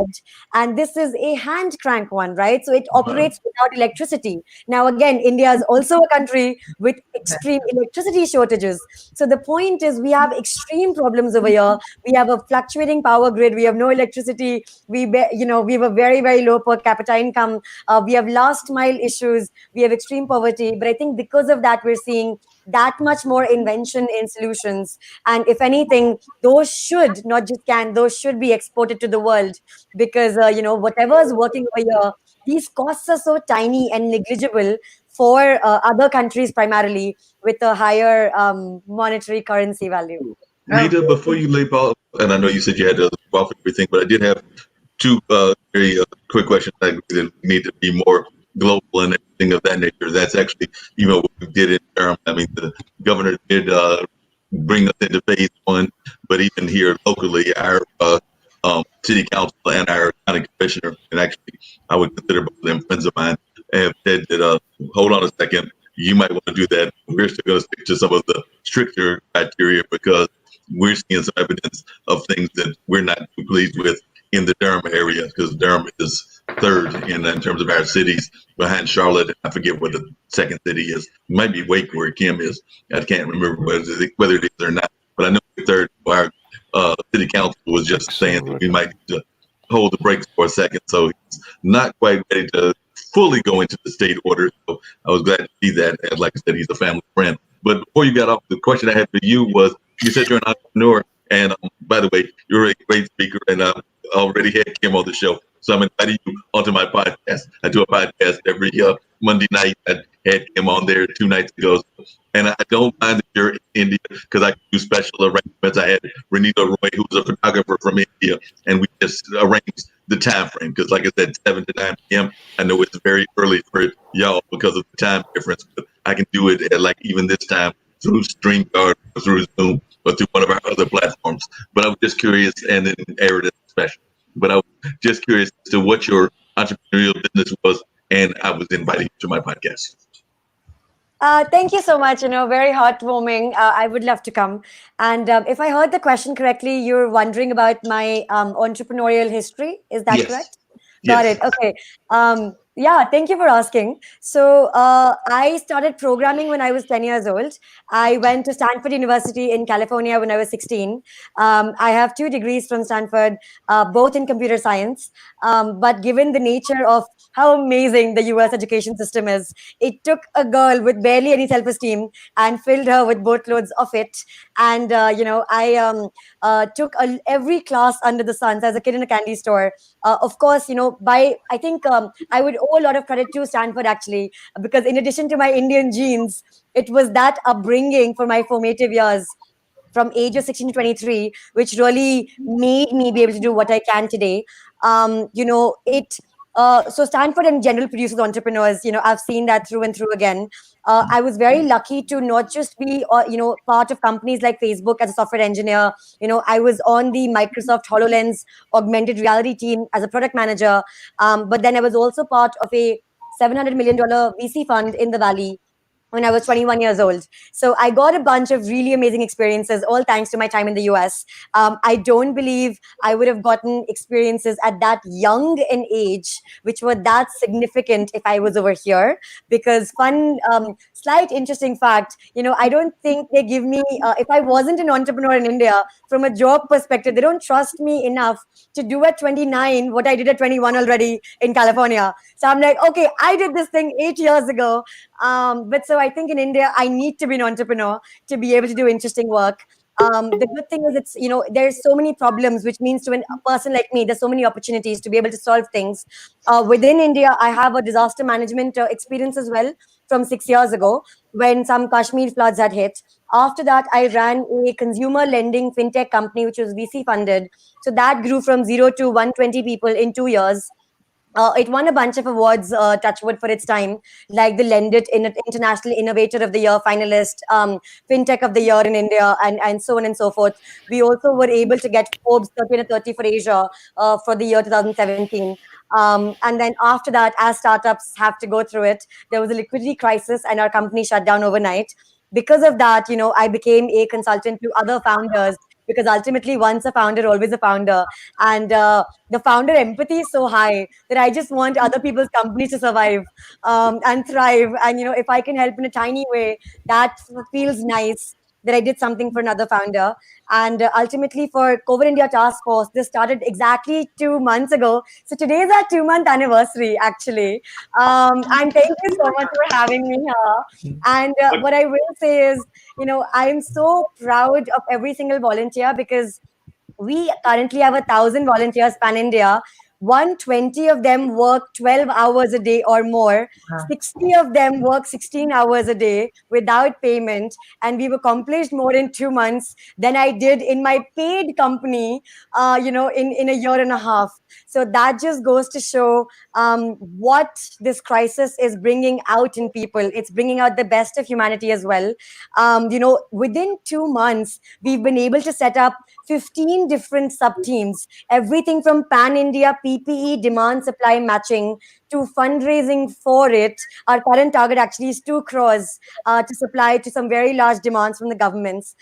Then we have a government relations team engaging with 7 different governments. We have a technology team of 50 people, which is already building technology for governments, 5 different governments, and 3 different medical community projects. One of which is convalescent plasma, which is the largest trial happening in the world. That's the Mumbai trial. Then finally, we have teams like Demo Day Organization and Demo Day Portfolio Management or Cohort Support, which support with connections 100 plus portfolio companies. Then we finally, of course, have social media, recruiting, and at least 5 other teams, which I'm forgetting right now. So we're running like a company, there are MISs, it's metrics oriented. But with everything said, it's unbelievable how much has happened in exactly 2 months, even though the churn is 20x higher because volunteers are in their homes. We don't know each other. We have no working history together. We're sitting across India. We have different times that we come in and go, and volunteer churn is just in general far greater than normal paid employee churn. But the benefit again of that is we every single time use volunteer churn as a reason to set the system as stronger and be stronger than the people, which means the system is such that people can come and go even every day, but the system continues to move with the same frequency. So that has been a learning experience for us as well. We make a lot of mistakes, but overall, it's been a great experience. That's right. We all make those kind of mistakes on a general basis and everything. So there's no doubt about that. And like I said, if you or can drop your contact information in the chat or share with me, I would gladly reach out to you and have you on the show. Kim did a great job. Well, and I want to thank Riddy for always joining us and sharing such great inspirational news. I also want to add, you could not have picked a better place to have gone to school because the West Coast is so much better funded for tech companies than the East Coast. So, your choices that you made paid off, and that was a very good choice. So congratulations. Thank you so much, Kimberly. And again, I think it's such a great example of just everyone thinking of themselves as global citizens, right? So while we operate locally, what I've learned from my time in the US has been so formative. You're so right. I think the West Coast was just so instrumental that, I'm glad I got the privilege of being a part of that institution at that young an age. And Kit, she's pretty. She speaks well. Brilliant. She's intelligent. She's a good find. She should be an actress. Where'd you find her anyway? I mean, was she just walking around New Delhi or something? Because I know you know 1.3 billion people, but where'd you get this lovely person? Facebook is something where we connect people, basically. Facebook. Really? What do you do, Nick?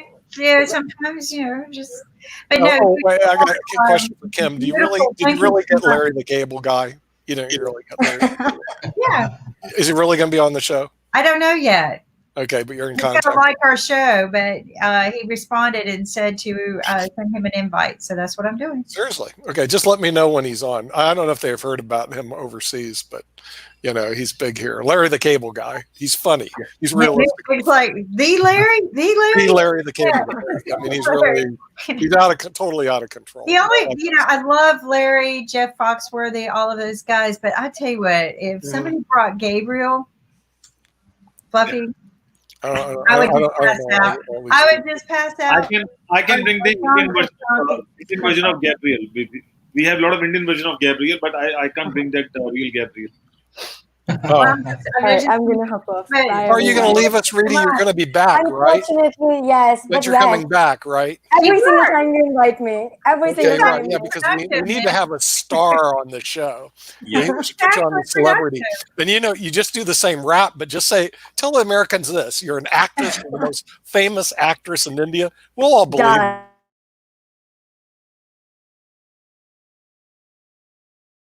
it. India. There's 2 religions in India, Nick. Seriously? Yeah, 2. Do you know what they are? No. I know something you don't know. Okay, it is cricket. Right. Bollywood. Bollywood or Hollywood? Bollywood. You have all the answers from Rana. Rana must be knowing everything about cricket in Bollywood. I guess so. So we had I'm just learning because, like I said, I just learned where Malaysia is. Wait a minute, let me go find out. Oh, there it is. Wait, no. How about that? Actually, while he's looking for Malaysia, it's over there. We're having that wishful thinking thing. I have a request for you. Malaysia, and I don't ask for much. I just want you to bring the cast. Hold on a second. I just want you to bring the cast of Have I Ever to the show. So that's all you have to do. We'll bring anybody to the show, depending on what just reach out to the cast of that new Indian miniseries on Netflix. Oh, really? Okay. So we actually had a really famous star from India on. I saw that yesterday. And then we had another one, a TV star from Hollywood. Yeah. Shia Luna. What TV series? I saw Shia Luna is life of something. She has IMDb credentials. So she does all these vampire type movies. Oh, I know. I saw that. Amazing. She had a vampire show. Age of the Living Dead, the movie, it's a series. Age of the Living Dead, and they're coming up with series 2 on Amazon Prime. Yeah.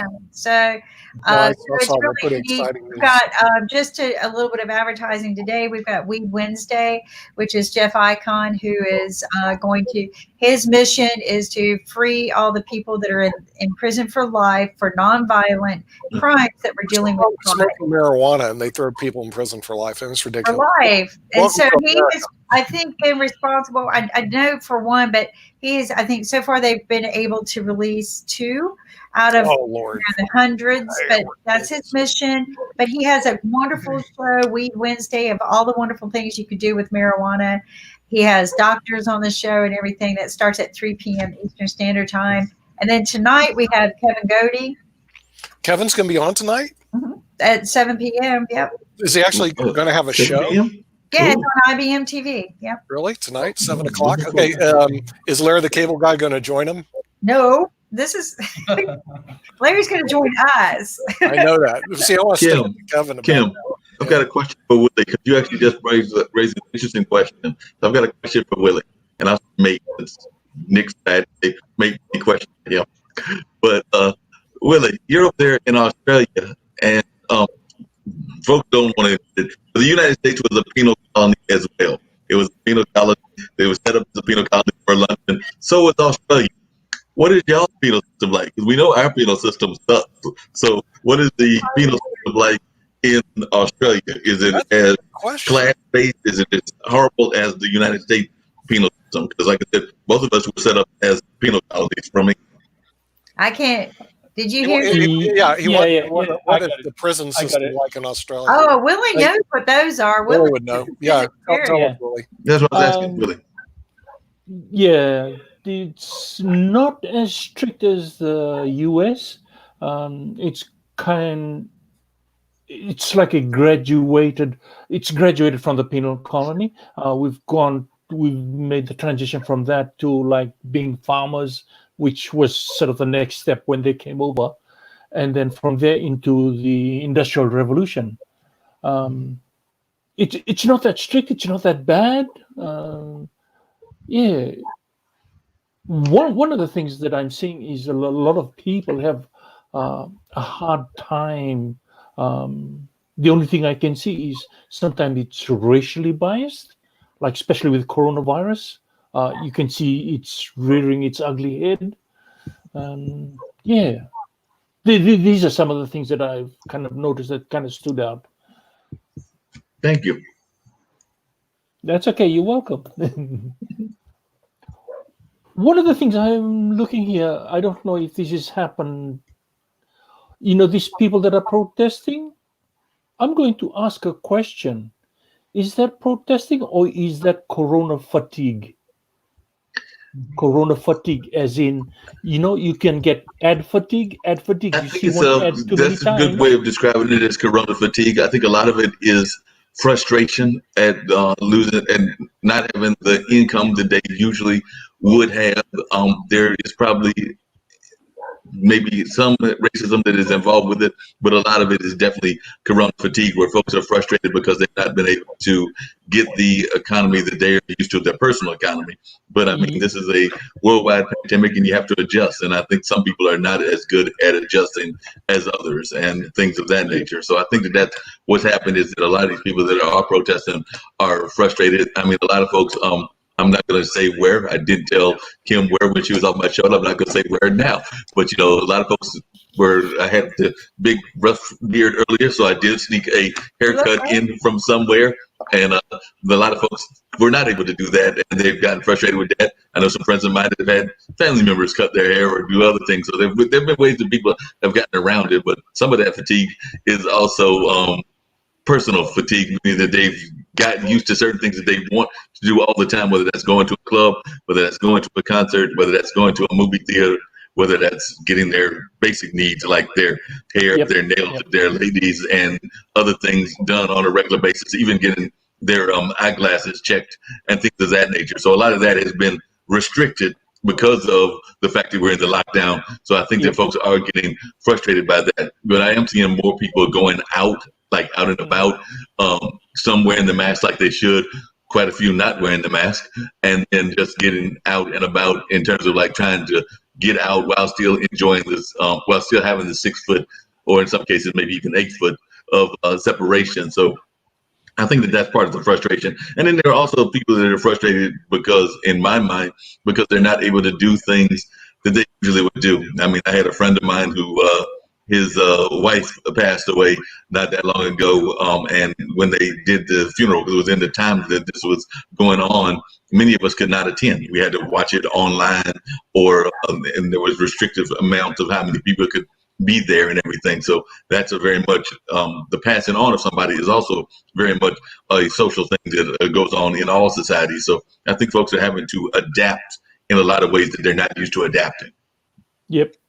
No, I just brought up this topic because I saw I worked in a food and fragrance place, and this girl, one of the girls in the fragrance, used to test, and she'd be walking around with this test thing, and she said one of the things that happen is we get nose fatigue, like you smell it too much, where you lose the sense of smell. Right. And I said, okay, then I sort of just thought of coronavirus, and fatigue came up, and I said, is what's happening when people protest? Is that coronavirus fatigue, or is it protest on its own? And just a thought that sort of went through my mind when I thought so that. the other problem, I don't know that it's just related to COVID fatigue, but we're spoiled rotten in the United States, and we lean far too heavy with our self-entitled liberty, freedom, and we forget that liberty comes with sacrifices, but even the Constitution and our laws were written many years ago that there are no more liberty rights if there is a situation such as a pandemic. They did institute laws like that. Actually, if you read our Constitution, so truly these people have forgotten the basis of their education in the United States and the basis of the humbleness that we need to become when something like this happens. And I do not want to go on spotlight when I get on my soapbox here, but I do want to say that to answer and add to Mark's thing is that I think people got sick and tired of being at home for too long. I think that people have forgotten what we need to be real Americans. And that's become respectful for each other. But nobody has that. I mean, I sat back and I listened to people on Sunday go, I'm not wearing a mask. Trump doesn't wear a mask. Why should I? Oh, Cam, get off your high horse. In Hong Kong, they fine people for not wearing a mask. They don't fine us here. So there must really not be a problem because they don't enforce the policy. And I'm like, you know what? It's not that it's to be enforced. It's that you've lost total respect for all humanity. Because what if I am the kind of person who can get sick? Okay, yeah, I'm going to wear my mask, but why wouldn't you? Well, because you're wearing your mask, so why should I? It was just a total lack of respect that we have lost in our country that I am really jealous of in these other countries that we speak with on our show. I'm heartbroken that my country, the people here have lost that respect and humbleness that we came to this country for on our knees and fell to the earth and said, thank you, God, for giving us this country. We will not ever behave like those jerks that were treating us really bad. But they lost that. And somewhere in some self-entitledness, some self-righteousness, the liberty that they speak of, that they march on those steps with guns, that's not liberty, people. And that is not a good protest. And David K. Johnson could not have said it any better when he brought that up on our show Monday. I just find it ironic that these folks are protesting, and then after they protested, and it wasn't that big of a group. It was like 200, I think is the figures I heard in the media, and protesting there in Raleigh. But not only did they protest, but then after they were done protesting, they had the audacity, and I did say audacity, to go with something complete with their military high gear and everything to get their food and everything, and wearing all this high-tech equipment in terms of military equipment and being served by, I want to say it was an African-American gentleman that was sitting there. It might have been a lady, but definitely sitting there, and even, like you said, using some of that entitlement to think that they had the right to just storm into a subway to get their food and everything. I mean, they paid for it, but still, that visual was a horrible visual. Well, the thing that they forget, if they go read the laws, they have no right to protest during a time like this. Right. If they go read the laws, our laws, our law enforcement should have shut them down, especially if they came in with guns. Now, granted, we have a right to bear arms, but protesting with arms is truly against the law. If they really look at it, but it's wrong. I mean, what if somebody gets out of hand and then all of a sudden all guns go off? I mean, yeah, exactly. They're really kind of embarrassing our country that they can't. But let me ask you this. Don't you think that I would have respected them a whole lot more if they would have gotten off their lazy butts and gone to the front line and helped the hospital or drove up to New York if they don't really believe there's a problem, help dispose of the bodies that are dying that have no place to dispose? I think I would respect the protesters just a little bit more if they did that. But I would definitely respect them more if they had actually gone into, like you said, gone into the front lines. And they didn't even have to go that. They could have gone into the front lines of, say, the protest in Raleigh, Wake Med has had cases. They could have gone to the front lines of Wake Med. They could have gone to the front lines here around the Duke Hospital and Durham Regional and a lot of places. So yeah, we had much more respect for them if they had done that. I do have a friend that got an interesting question, and you're more of a legal expert than I am, Kim. So I wonder what you think of this. But a friend of mine, and he's going to get in touch with you because he's also the funk musician. But he's wondering, we see these people walking around without the mask. And yes, there's rules that you're supposed to wear the mask if you're out in public, but it's not really being overly enforced. So he was wondering, should that be more enforced, and can it legally be more enforced? Right now, it's a suggested thing to wear the mask when you go out. I mean, highly suggested, but still suggested. It's not demanded. So, do you, from a legal standpoint, think that we can get to the point where if things got worse, and like I said, hopefully they won't, but if things got worse, they could legally mandate wearing the mask? Well, I think it should, because the data shows proof that by wearing the mask and doing proper disciplines, it is decreasing the increase of the infectious rates. We saw where Hong Kong let their guard down. What happened? They had flare-ups. In this situation, again, everybody's going to scream, my constitutional rights, my constitutional rights. You have none to begin with. Get over it. And just, okay, what do I say when people start crying privacy rights? Stop whining. Get over it. You've had no privacy rights for many years because of this. So, the thing is just be respectful. Treat people the way you would want to be respected. What happened to just humanity? Okay, get over yourselves. You're not all that. You're not everything. This earth isn't about you. And this is what Earth is telling us right now. Mother Nature is saying, screw you guys. I'm taking it back. Seriously. Yep. No, I definitely think that that's what Mother Earth is doing, telling the world that it's taking it back and reclaiming it. And, most people, this is just one of them novel little things that people forget. But I'm sure you'll get a kick out of it. The rest of the world, this will get a kick out of it as well. But I've got a good friend that's a poet. And one of his poems is revolving around what the Constitution is actually written on. And I don't know, do you know what the Constitution is actually written on, Kim? A piece of cloth. Not just paper. What kind of paper is it written on? I forget. It's written on. I said it's written on hemp. Oh yeah, hemp. Yeah, there it was. Yeah, and you know what? I should have known that, because the same thing as marijuana. It's written on the same thing. Wednesday guy and I, we talked about that before. The thing is that the laws are not written. Again, this is what I tell people: the laws are not written to really be enforced. They are written so that a judge can interpret them the way he wishes to interpret them when he's reading them. If you go look and read the laws, my first class in law, I didn't study in any school. This is School of Hard Knocks. Reading the laws, you read the words may, can, will, okay? No definitive, all right? Precedence is what establishes what can be enforced, all right? So when they set precedences in law based on certain ways that they made judgments, that can be reinforced again and again. But then sometimes the judge goes, you know what? I just want to change it up a little bit. That doesn't exactly fit the can, may, will, maybe. So this is what I tell people, that there is no justice system in the United States. It isn't.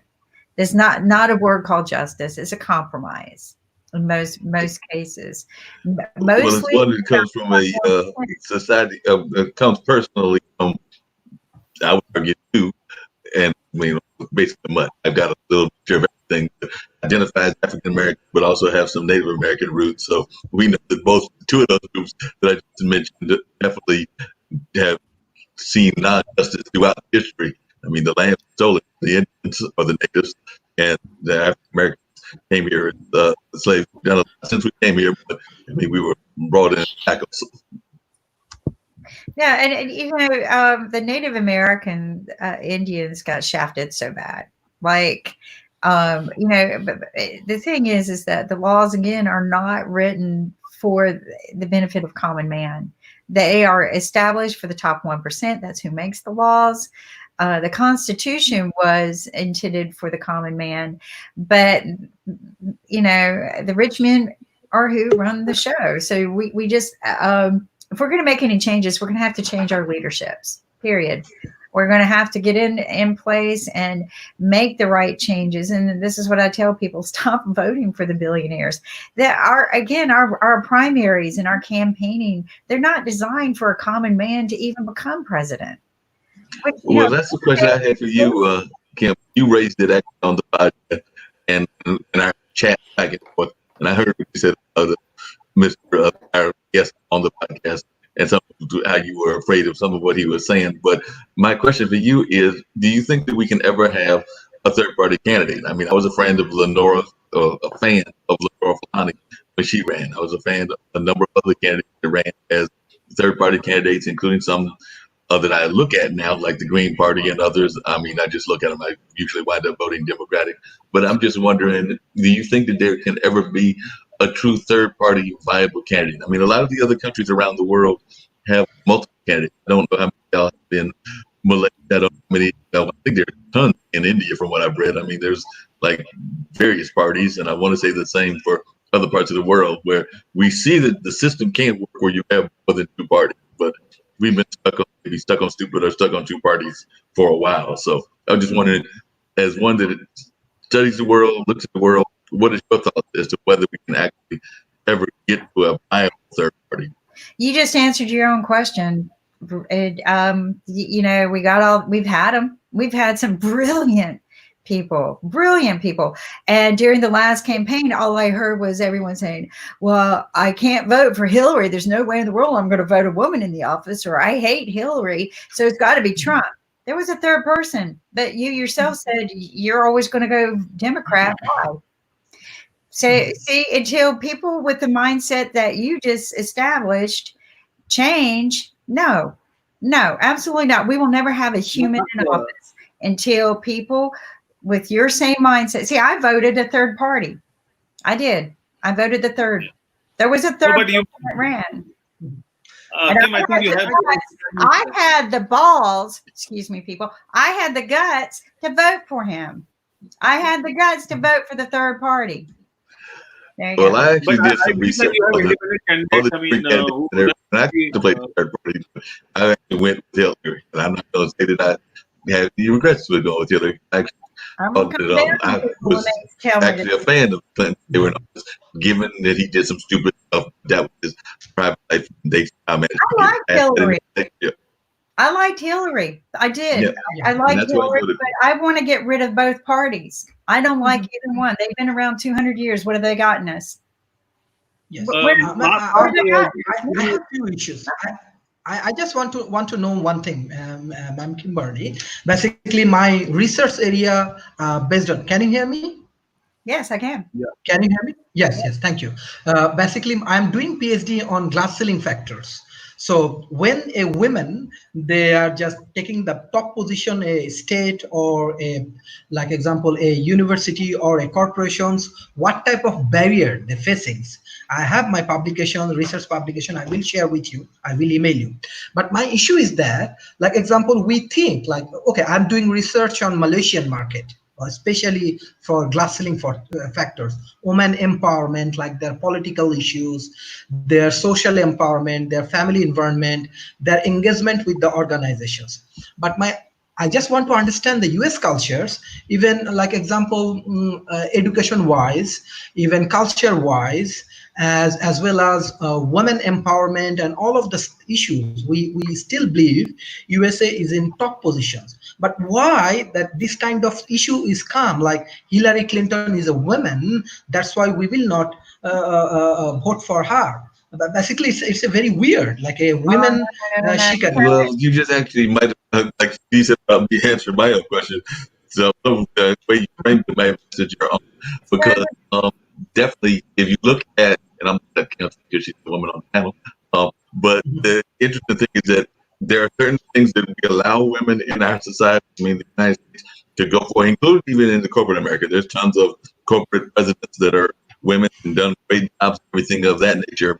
And even certain positions within the House and the Senate and things along that line. I mean, Nancy Pelosi is an amazing lady, as well as some others. But we have very much of a stuck-up stereotype role that women can't run a country, even though they can run a whole corporation, even though we have facts that they can run entire other countries, because there's great leaders throughout the world that are women leaders and have been women leaders for decades, if not centuries.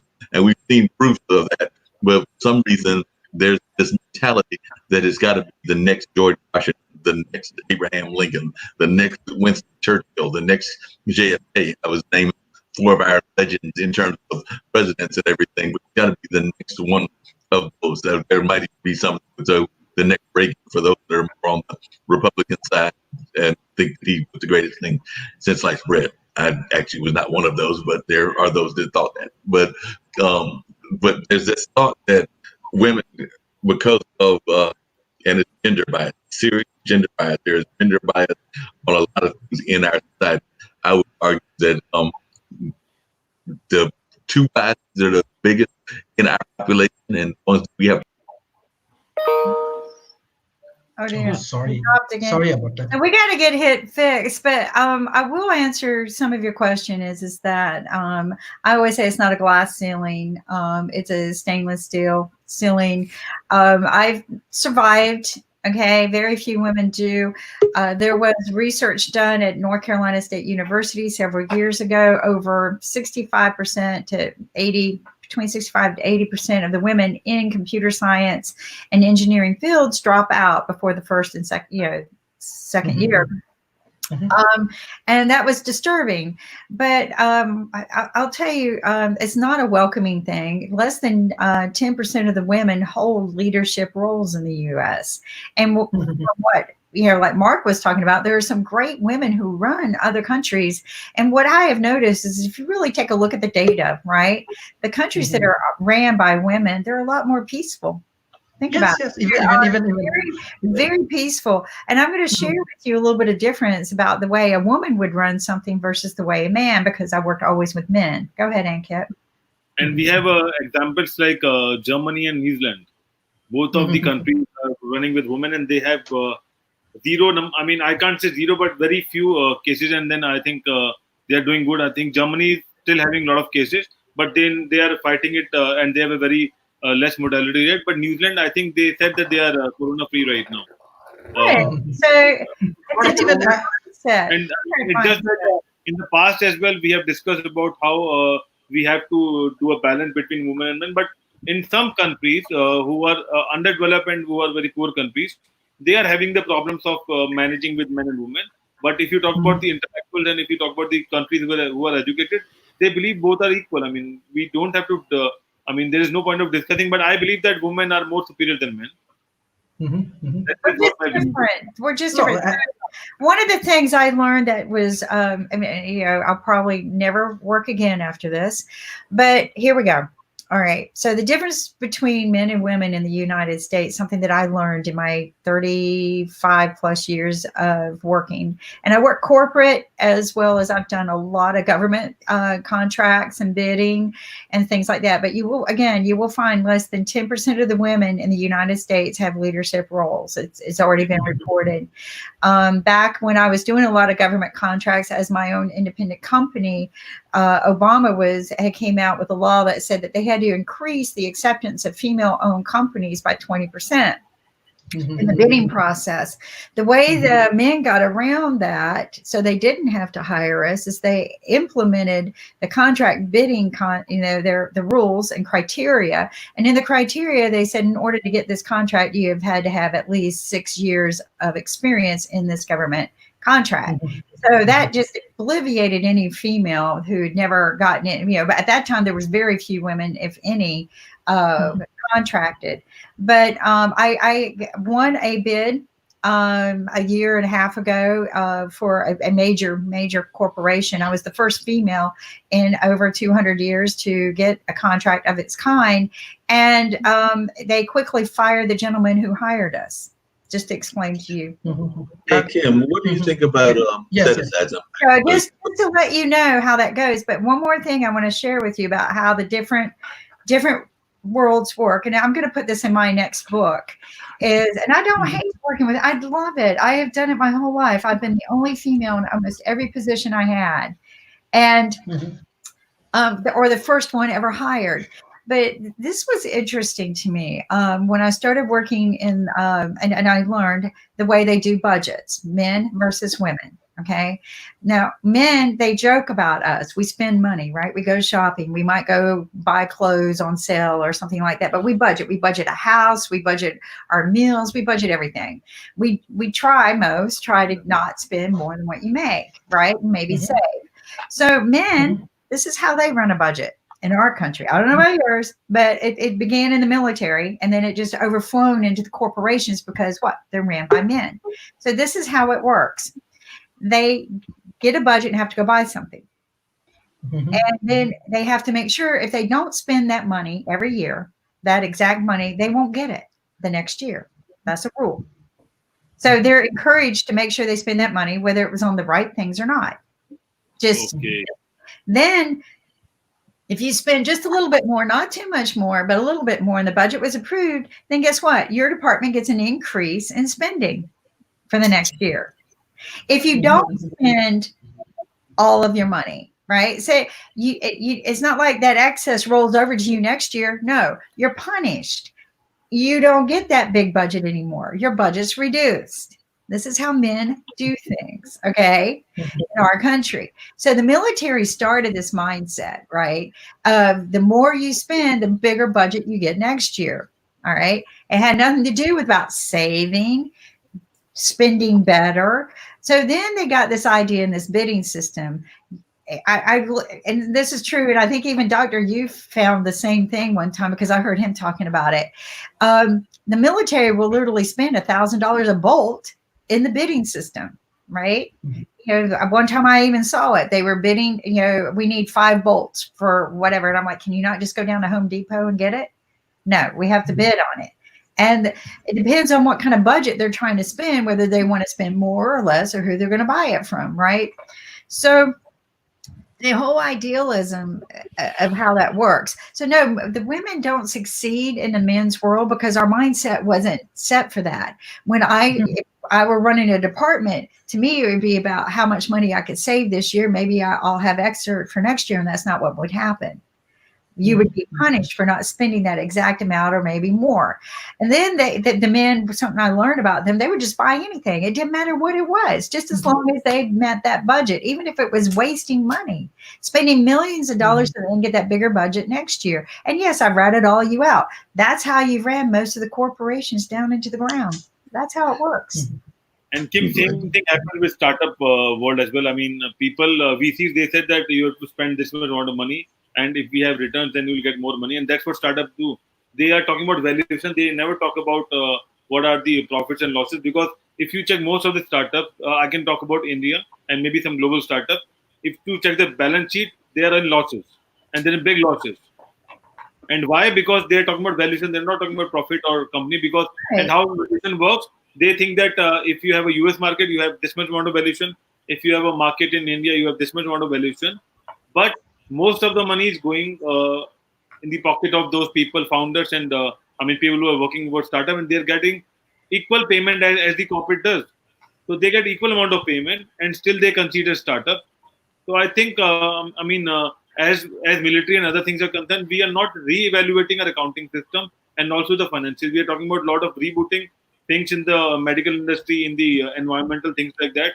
But we are not talking about how we can reboot our expenses, especially in the corporate and the financial world, because we are following the same pattern since long, and that is why I think we are wasting a lot of money. No, and I'm going to tell you too. You know, I built my very first company. My dad and I kind of did it together, but I did most of the work. It was my expertise and my background. But he was a great partner. But when he was gone, I went to raise some money, and I ran it very successfully, right? And the few people that I went to, that banking, mostly banks, but they do venture capital at the time, would tell me to put a man as my CEO. Now, I built that company. I ran that company. I got licenses. I went to the courthouses, and I went to all the hearings. I got the PUC licenses in 5 states. Not a man. I beat 5 attorneys from Bell South and beat them into the ground. Not a man, not an attorney. I had the PUC board come down from the stands and shake my hand. Not a man. So I was a little upset over that. Now, this was a while back, okay, but I don't think that's changed much. I still see a gender variance for women in getting venture capital. Men, again, they spend money differently, they budget money differently, and they see it differently. And it doesn't mean that they're better, and it doesn't mean the woman is better. What I say is just do it like The Voice. Do your spreadsheet, right? And look at the numbers. If the numbers work, then so be it. Be like The Voice TV show, where you really don't see the person, whether they're male or female, whatever color, none of that. Look at the numbers. And this is what I tell people, because somebody who can crunch the numbers and put it together, and I know everybody says a business plan. A plan is a roadmap, right? Right. A roadmap can pivot. And I write that in my book, right? It's nothing definitive. Make sure that you plan like a Boy Scout would, and plan for a rainy day. Take your umbrella, take your raincoats, things like that. Plan to change route, right? But you got to have some sort of visual plan, and you got to have some sort of financial understanding. And that's the biggest problem most startups do not have. And I'll tell you what, I'll make a deal. People who buy my book, I'll give you a free spreadsheet. And I don't know if Ankit has seen my business model spreadsheets, but they're down. Let me tell you, they will run a full-blown $30 million a year company. And you will know every penny. You will know every penny you're spending, where it's going. You will know what your break-even point is. You'll know how many you need to sell to break even.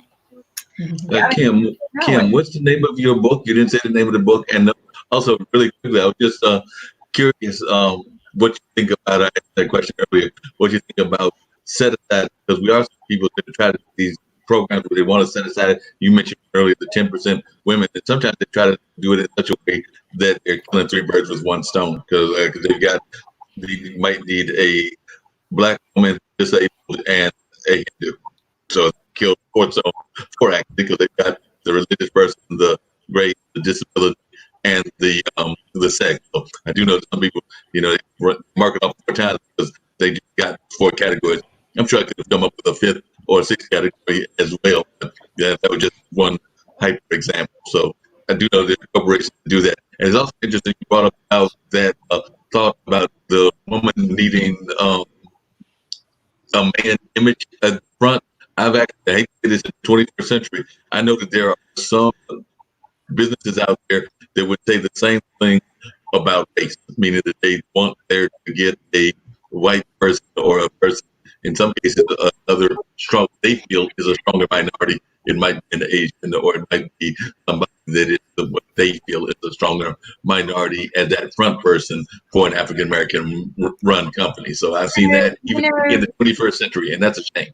Well, the thing is it shouldn't be about gender, race. It should just be about knowledge, okay, and execution. Exactly. And I get very frustrated over that as well. And it's been a while because I just don't put myself in certain positions anymore. I guess I've been irritated too much, and so I've risen above all of it. I was fortunate enough and blessed enough to speak on the Google tour to minority entrepreneurs and Latin entrepreneurs. It was one of the biggest changing experiences in my life, and understanding not just the gender differences, but also the differences as a minority. And minorities come in every size, shape, or form. And I met so many people who you would really rank in the minority category.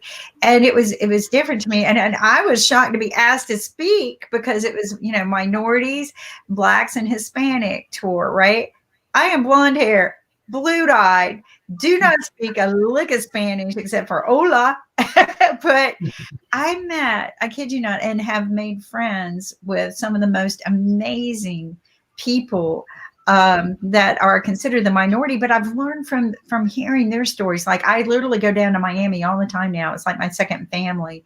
And I work with the startup programs down there, and with NASA has this beautiful patent project program where you can reuse some of their patents. And it's amazing to me how many of the minorities struggle because they can't get the funding. They just cannot get the funding. Now you've got some beautiful, brilliant millionaires who are going into those areas now, and they are starting to put some money into those programs. But again, I want to see smart investors, not just because you're a minority, okay? Not just because you're a woman, not just because you're from India or China or from Australia. I want to see smart investors, and that's why I wrote my book. And I wrote it. This is Startup Masters 101. Nick encouraged me to write it and publish it like quick before I went on the tour. So it's unedited. All right, guys. So I'm sorry. I didn't go back and edit it much. So there's misspelled words and things like that. A little bit of grammar off, but sometimes intended to be grammar off. But the whole concept of it was to inspire people in the first stages of what you need to do to think about being a startup and raising money. And is that the most important thing? And do you really want to do a startup? And I'm working on Startup Masters 102, and then I'm working on 201, which would engage you into doing things like the spreadsheet. So it's a series of books. But when I came out of retirement to launch my new invention, I was blown away because it wasn't just poor startups out there who didn't know what to do to be smart in raising money, but poor investors. Mm-hmm. They didn't know. I invested great once. I got all these $1 million, or I'm a venture capital group of a bunch of investors. I can spend other people's money. I can spend it any way I want. Well, what happens when you're not really doing your due diligence? I mean, these guys just wanted a pitch deck. Really? You're going to do everything like a Shark Tank. I just want to see.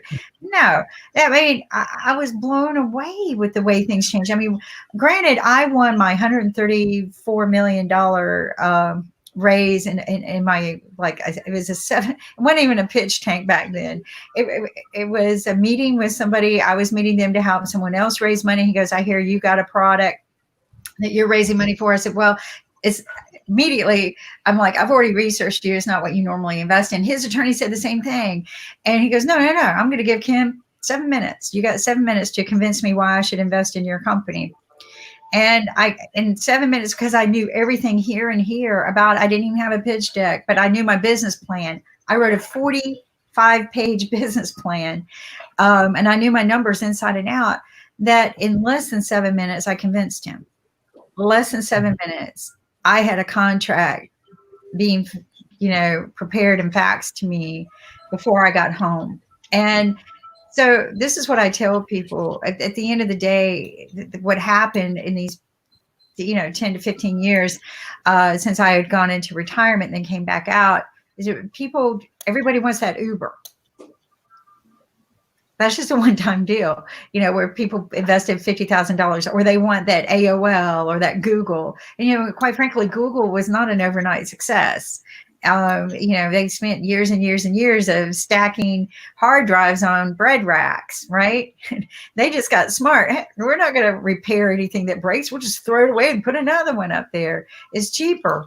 So, from what I understand, Kim, I don't think AOL was an overnight success either, because the lady that is stepping down as executive director of the Carolina Theater was one of the more AOL executives. So I might have to see if I can get Rebecca to talk to you about that. But from my conversation with her, it was not an overall success. Still doing some consulting in between. She lives outside of, I think it might be Pittsburgh or something like that, or somewhere in the general country area. I was an engineer on their network. She still goes to London. I was an engineer on a test engineer hired. I would go in and show them how to diagnose their equipment up there in Virginia.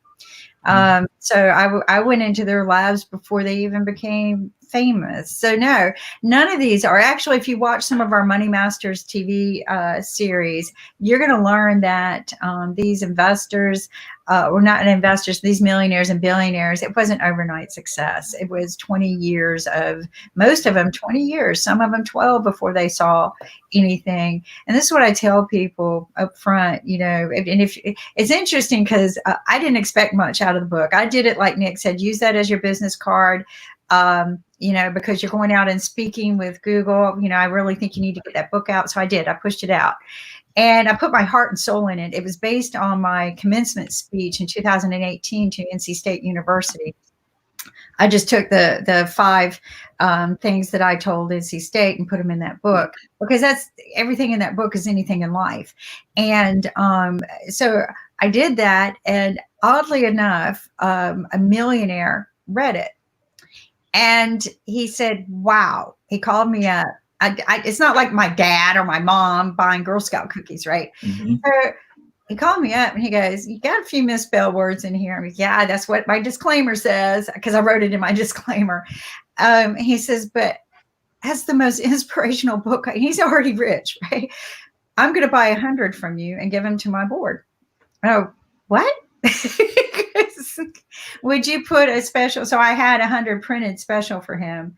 And he bought 100 from me, and I'm like, wow, okay. So people, you know, but again, it wasn't, but it tells the truth about what it takes to become a real entrepreneur. Okay, yeah. It's not easy. People are always going to put you down, whether it's out of jealousy or not understanding the mindset of an entrepreneur.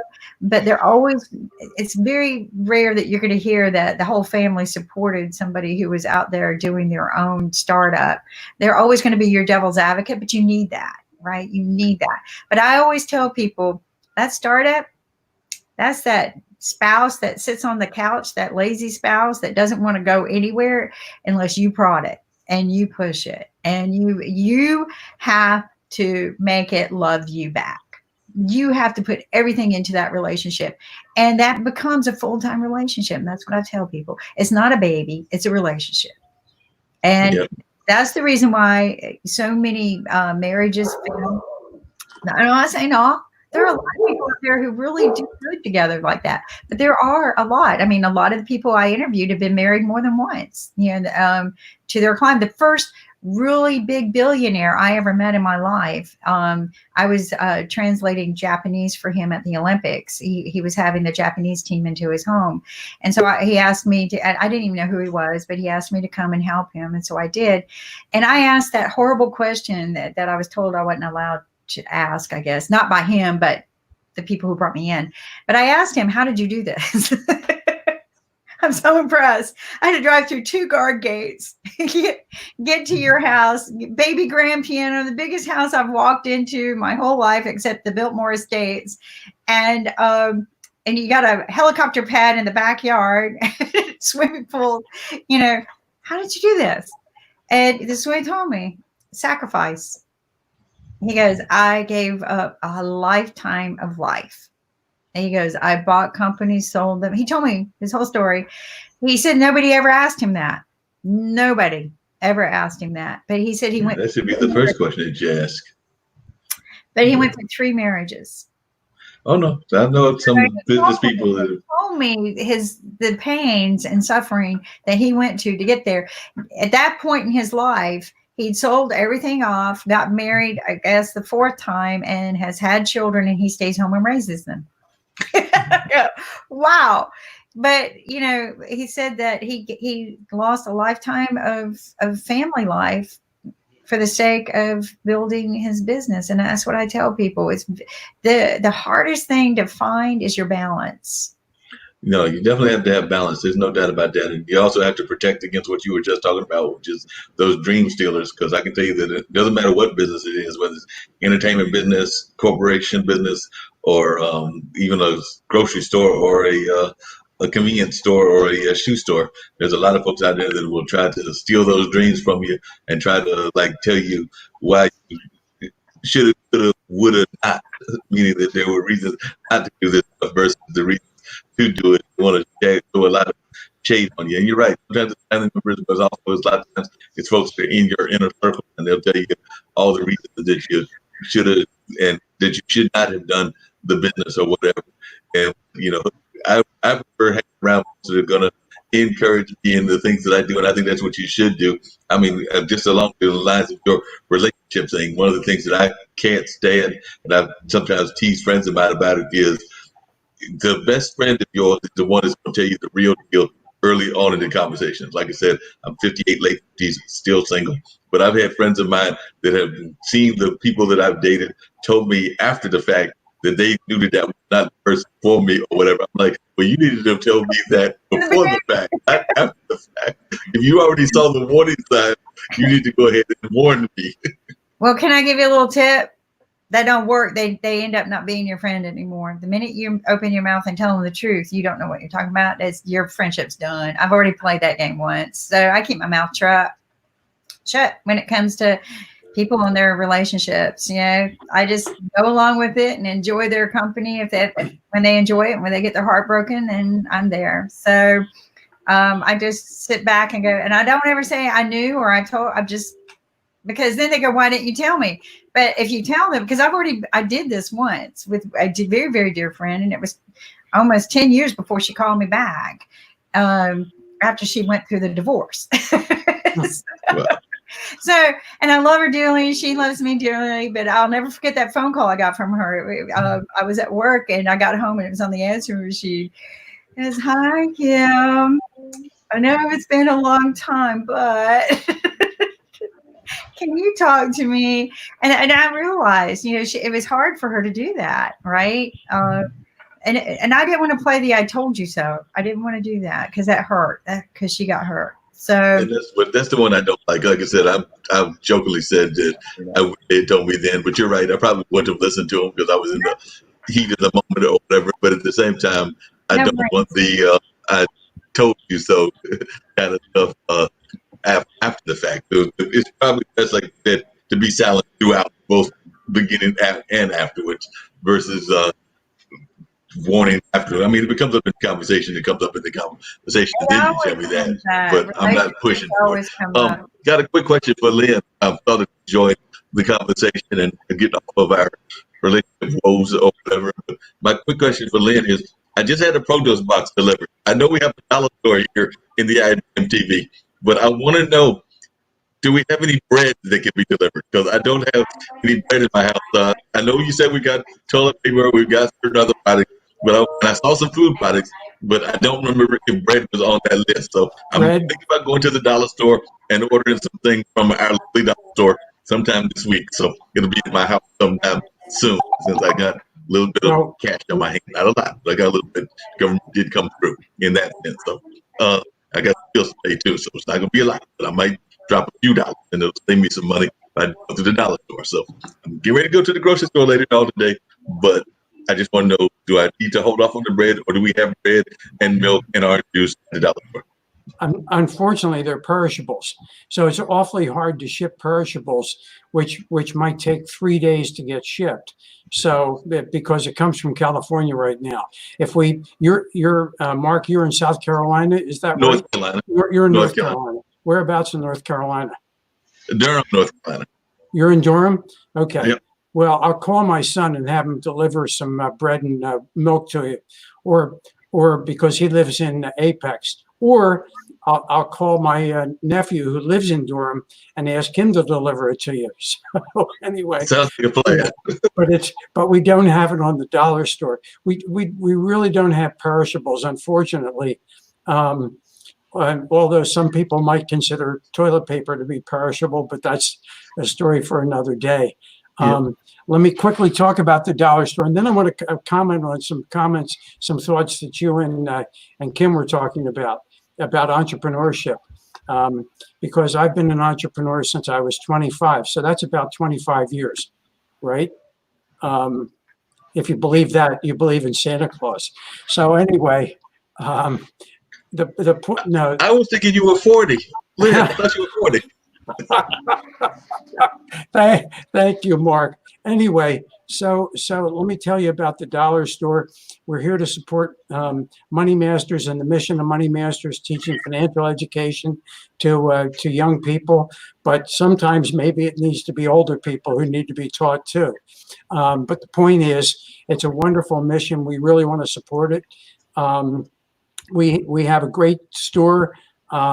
We're giving half of our profit to Money Masters. We have a new product, Extreme Patch, which is a CBD patch that has lidocaine in it. And unfortunately, just before that came on, I ordered my Excel patches. And as I told you, it's like going to the doctor. You have a problem, you go to the doctor says, "What's wrong with you?" And you look at him and grin and say nothing. Well, my problem was my arm. I ordered the patches. Nothing was happening. But then all of a sudden last night, it started. So today I'm going to put the patch on this arm instead of this arm. But that's okay. I think I've gotten rotator cuff from buying stuff on the Dollar Store. Anyway, so we have free shipping for $25 and over. We have a rewards program. So if you become a customer, Mark, and unfortunately, Rana, we can't do that in Malaysia, but maybe one of these days soon, we're actually talking about doing an online Dollar Store in India, only because Aunt Kit was pushing me and a couple of other people were. So besides the founder is originally from, do we still really have Minion napkins? Kim loves Minion napkins. So anyway. They look like some great napkins. I might have to order those as well. They look very cute. I They was look very so cute. surprised. I was like, I might have to get those. All those. They do look very artistic. I told Lynn that they became my hero online store because they had Minion napkins. I mean, well, did you hear Mark ask whether we could deliver bread and butter and milk? Listening. Unfortunately, we can't. But now I know. I remember a third person lives near you. 4 actually. Kimberly lives near you, so she can deliver it to you just in case. Just in case, yeah, probably. I'll tell you this, I'm real proud of our Food Lion store. We got a little one, like a teeny tiny country store. And they've really kept the essential stock. The only thing they've not been able to keep stock is my favorite kind of flour. They got flour, but everything else, the shelves are very barren. I'm minimal stocking, but they have been doing the eggs, the milk, chocolate, the important things. So that no toilet paper and no paper towels. But I was afraid of that with the perishables in it. There's one other thing that I'm probably gonna have to break down to get it at some point, and that's either because like I've been doing the semi-quarantine. I have one of my jobs briefly just because they had work coming to that job, them being in the Hayti Center. So I've gone there while they've worked. Somebody had to be there to maintain and open the building. So other than that, I've been pretty much quarantined. But the fact that you don't, but at some point, because I'm in an apartment by myself, so at some point I'm gonna have to bring down and probably get either a flower or some pets, because I understand that pets are having they're opening up shelves again because with quarantine, including the pet owners, there wasn't a lot of going on. But I think I read recently that the pet stores and the shelters are getting ready to reopen. So I expect we're going to see an onslaught of people getting rescued cats and kitties and dogs and puppies and even the stranger animals in some people's minds, like those and geckos.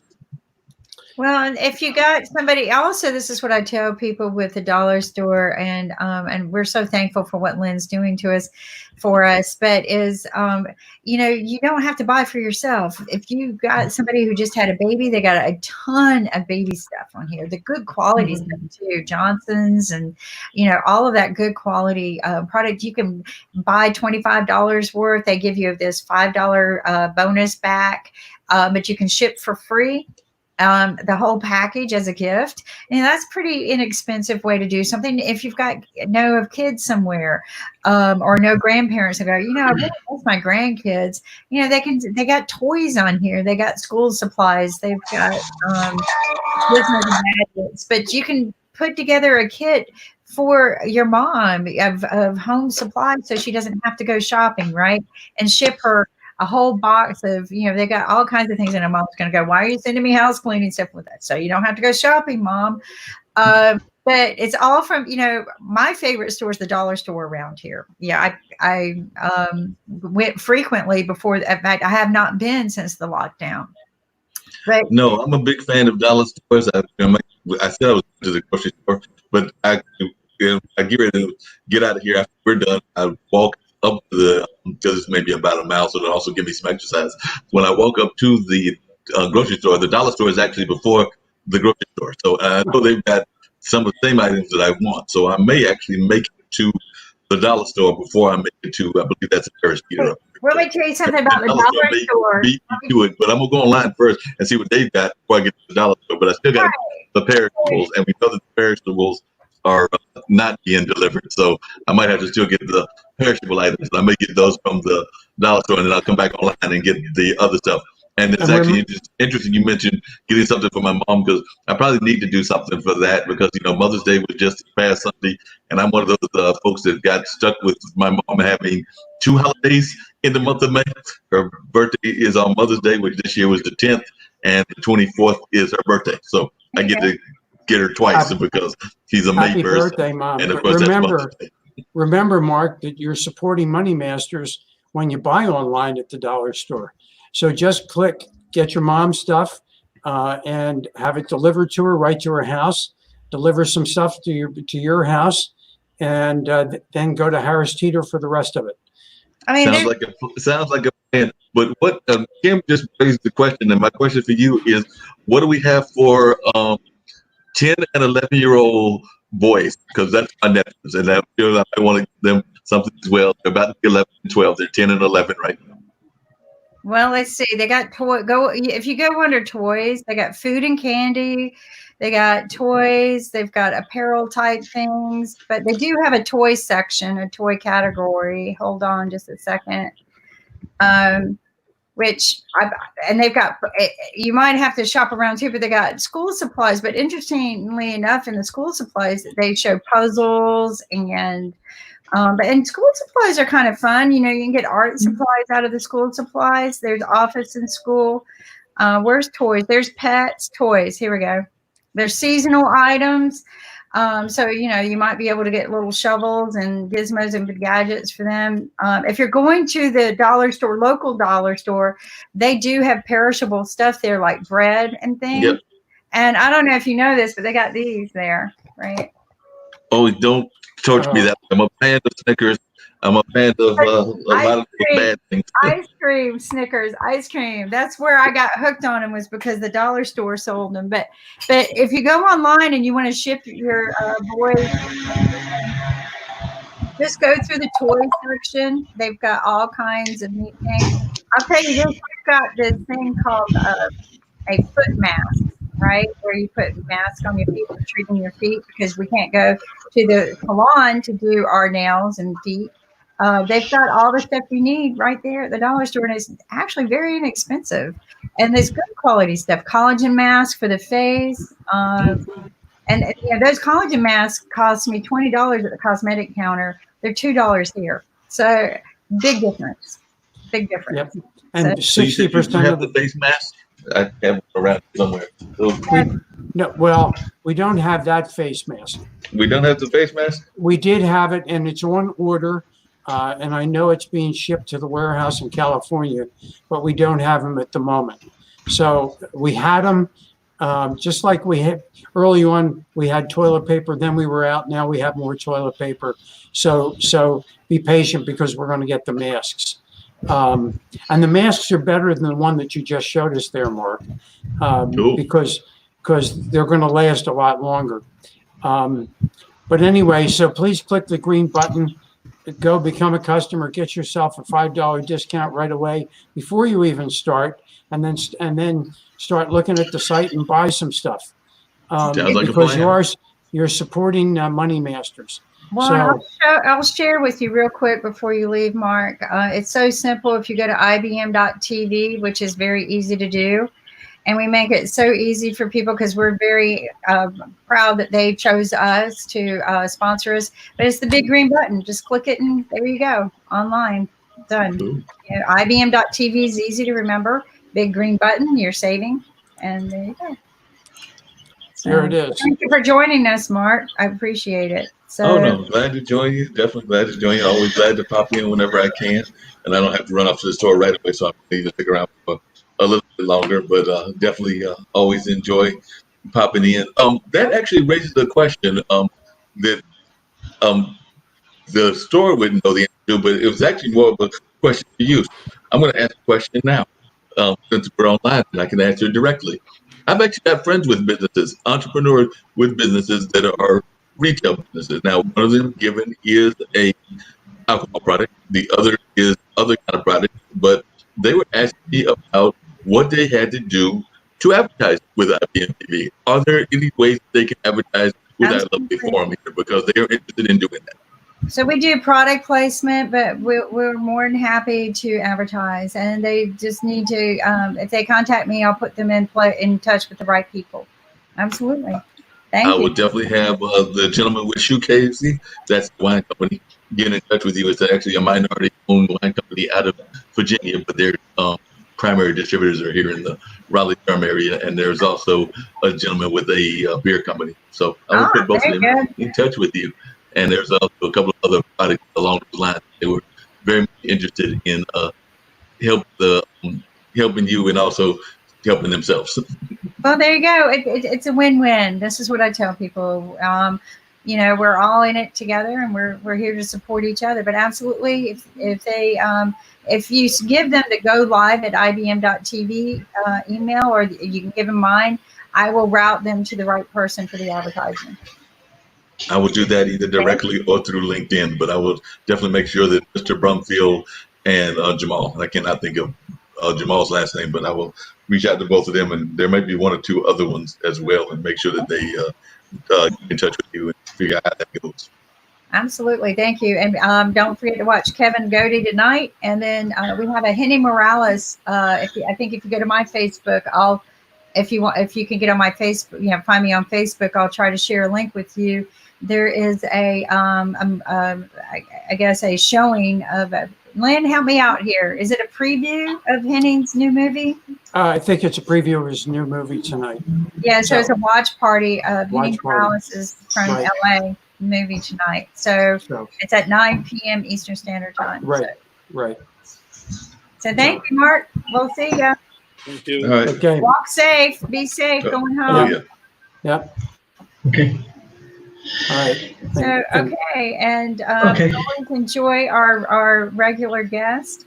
And Lynn, it's always a pleasure to see you. Is your children doing okay here in North Carolina? Everybody's doing, at the moment, I haven't talked to my son since Sunday, but everybody's doing great. So, and I'm going to have to jump off and get on a Zoom call here. So, Namaste. Namaste. God bless. God bless. All right. Take care. Okay. Thank you. Bye-bye. Bye-bye. Bye. All right. Okay, thank you. Bye-bye. So I guess we're ready for our ambassador to give us our good manners and wrap up for the day. Okay. Thank you. Thank you.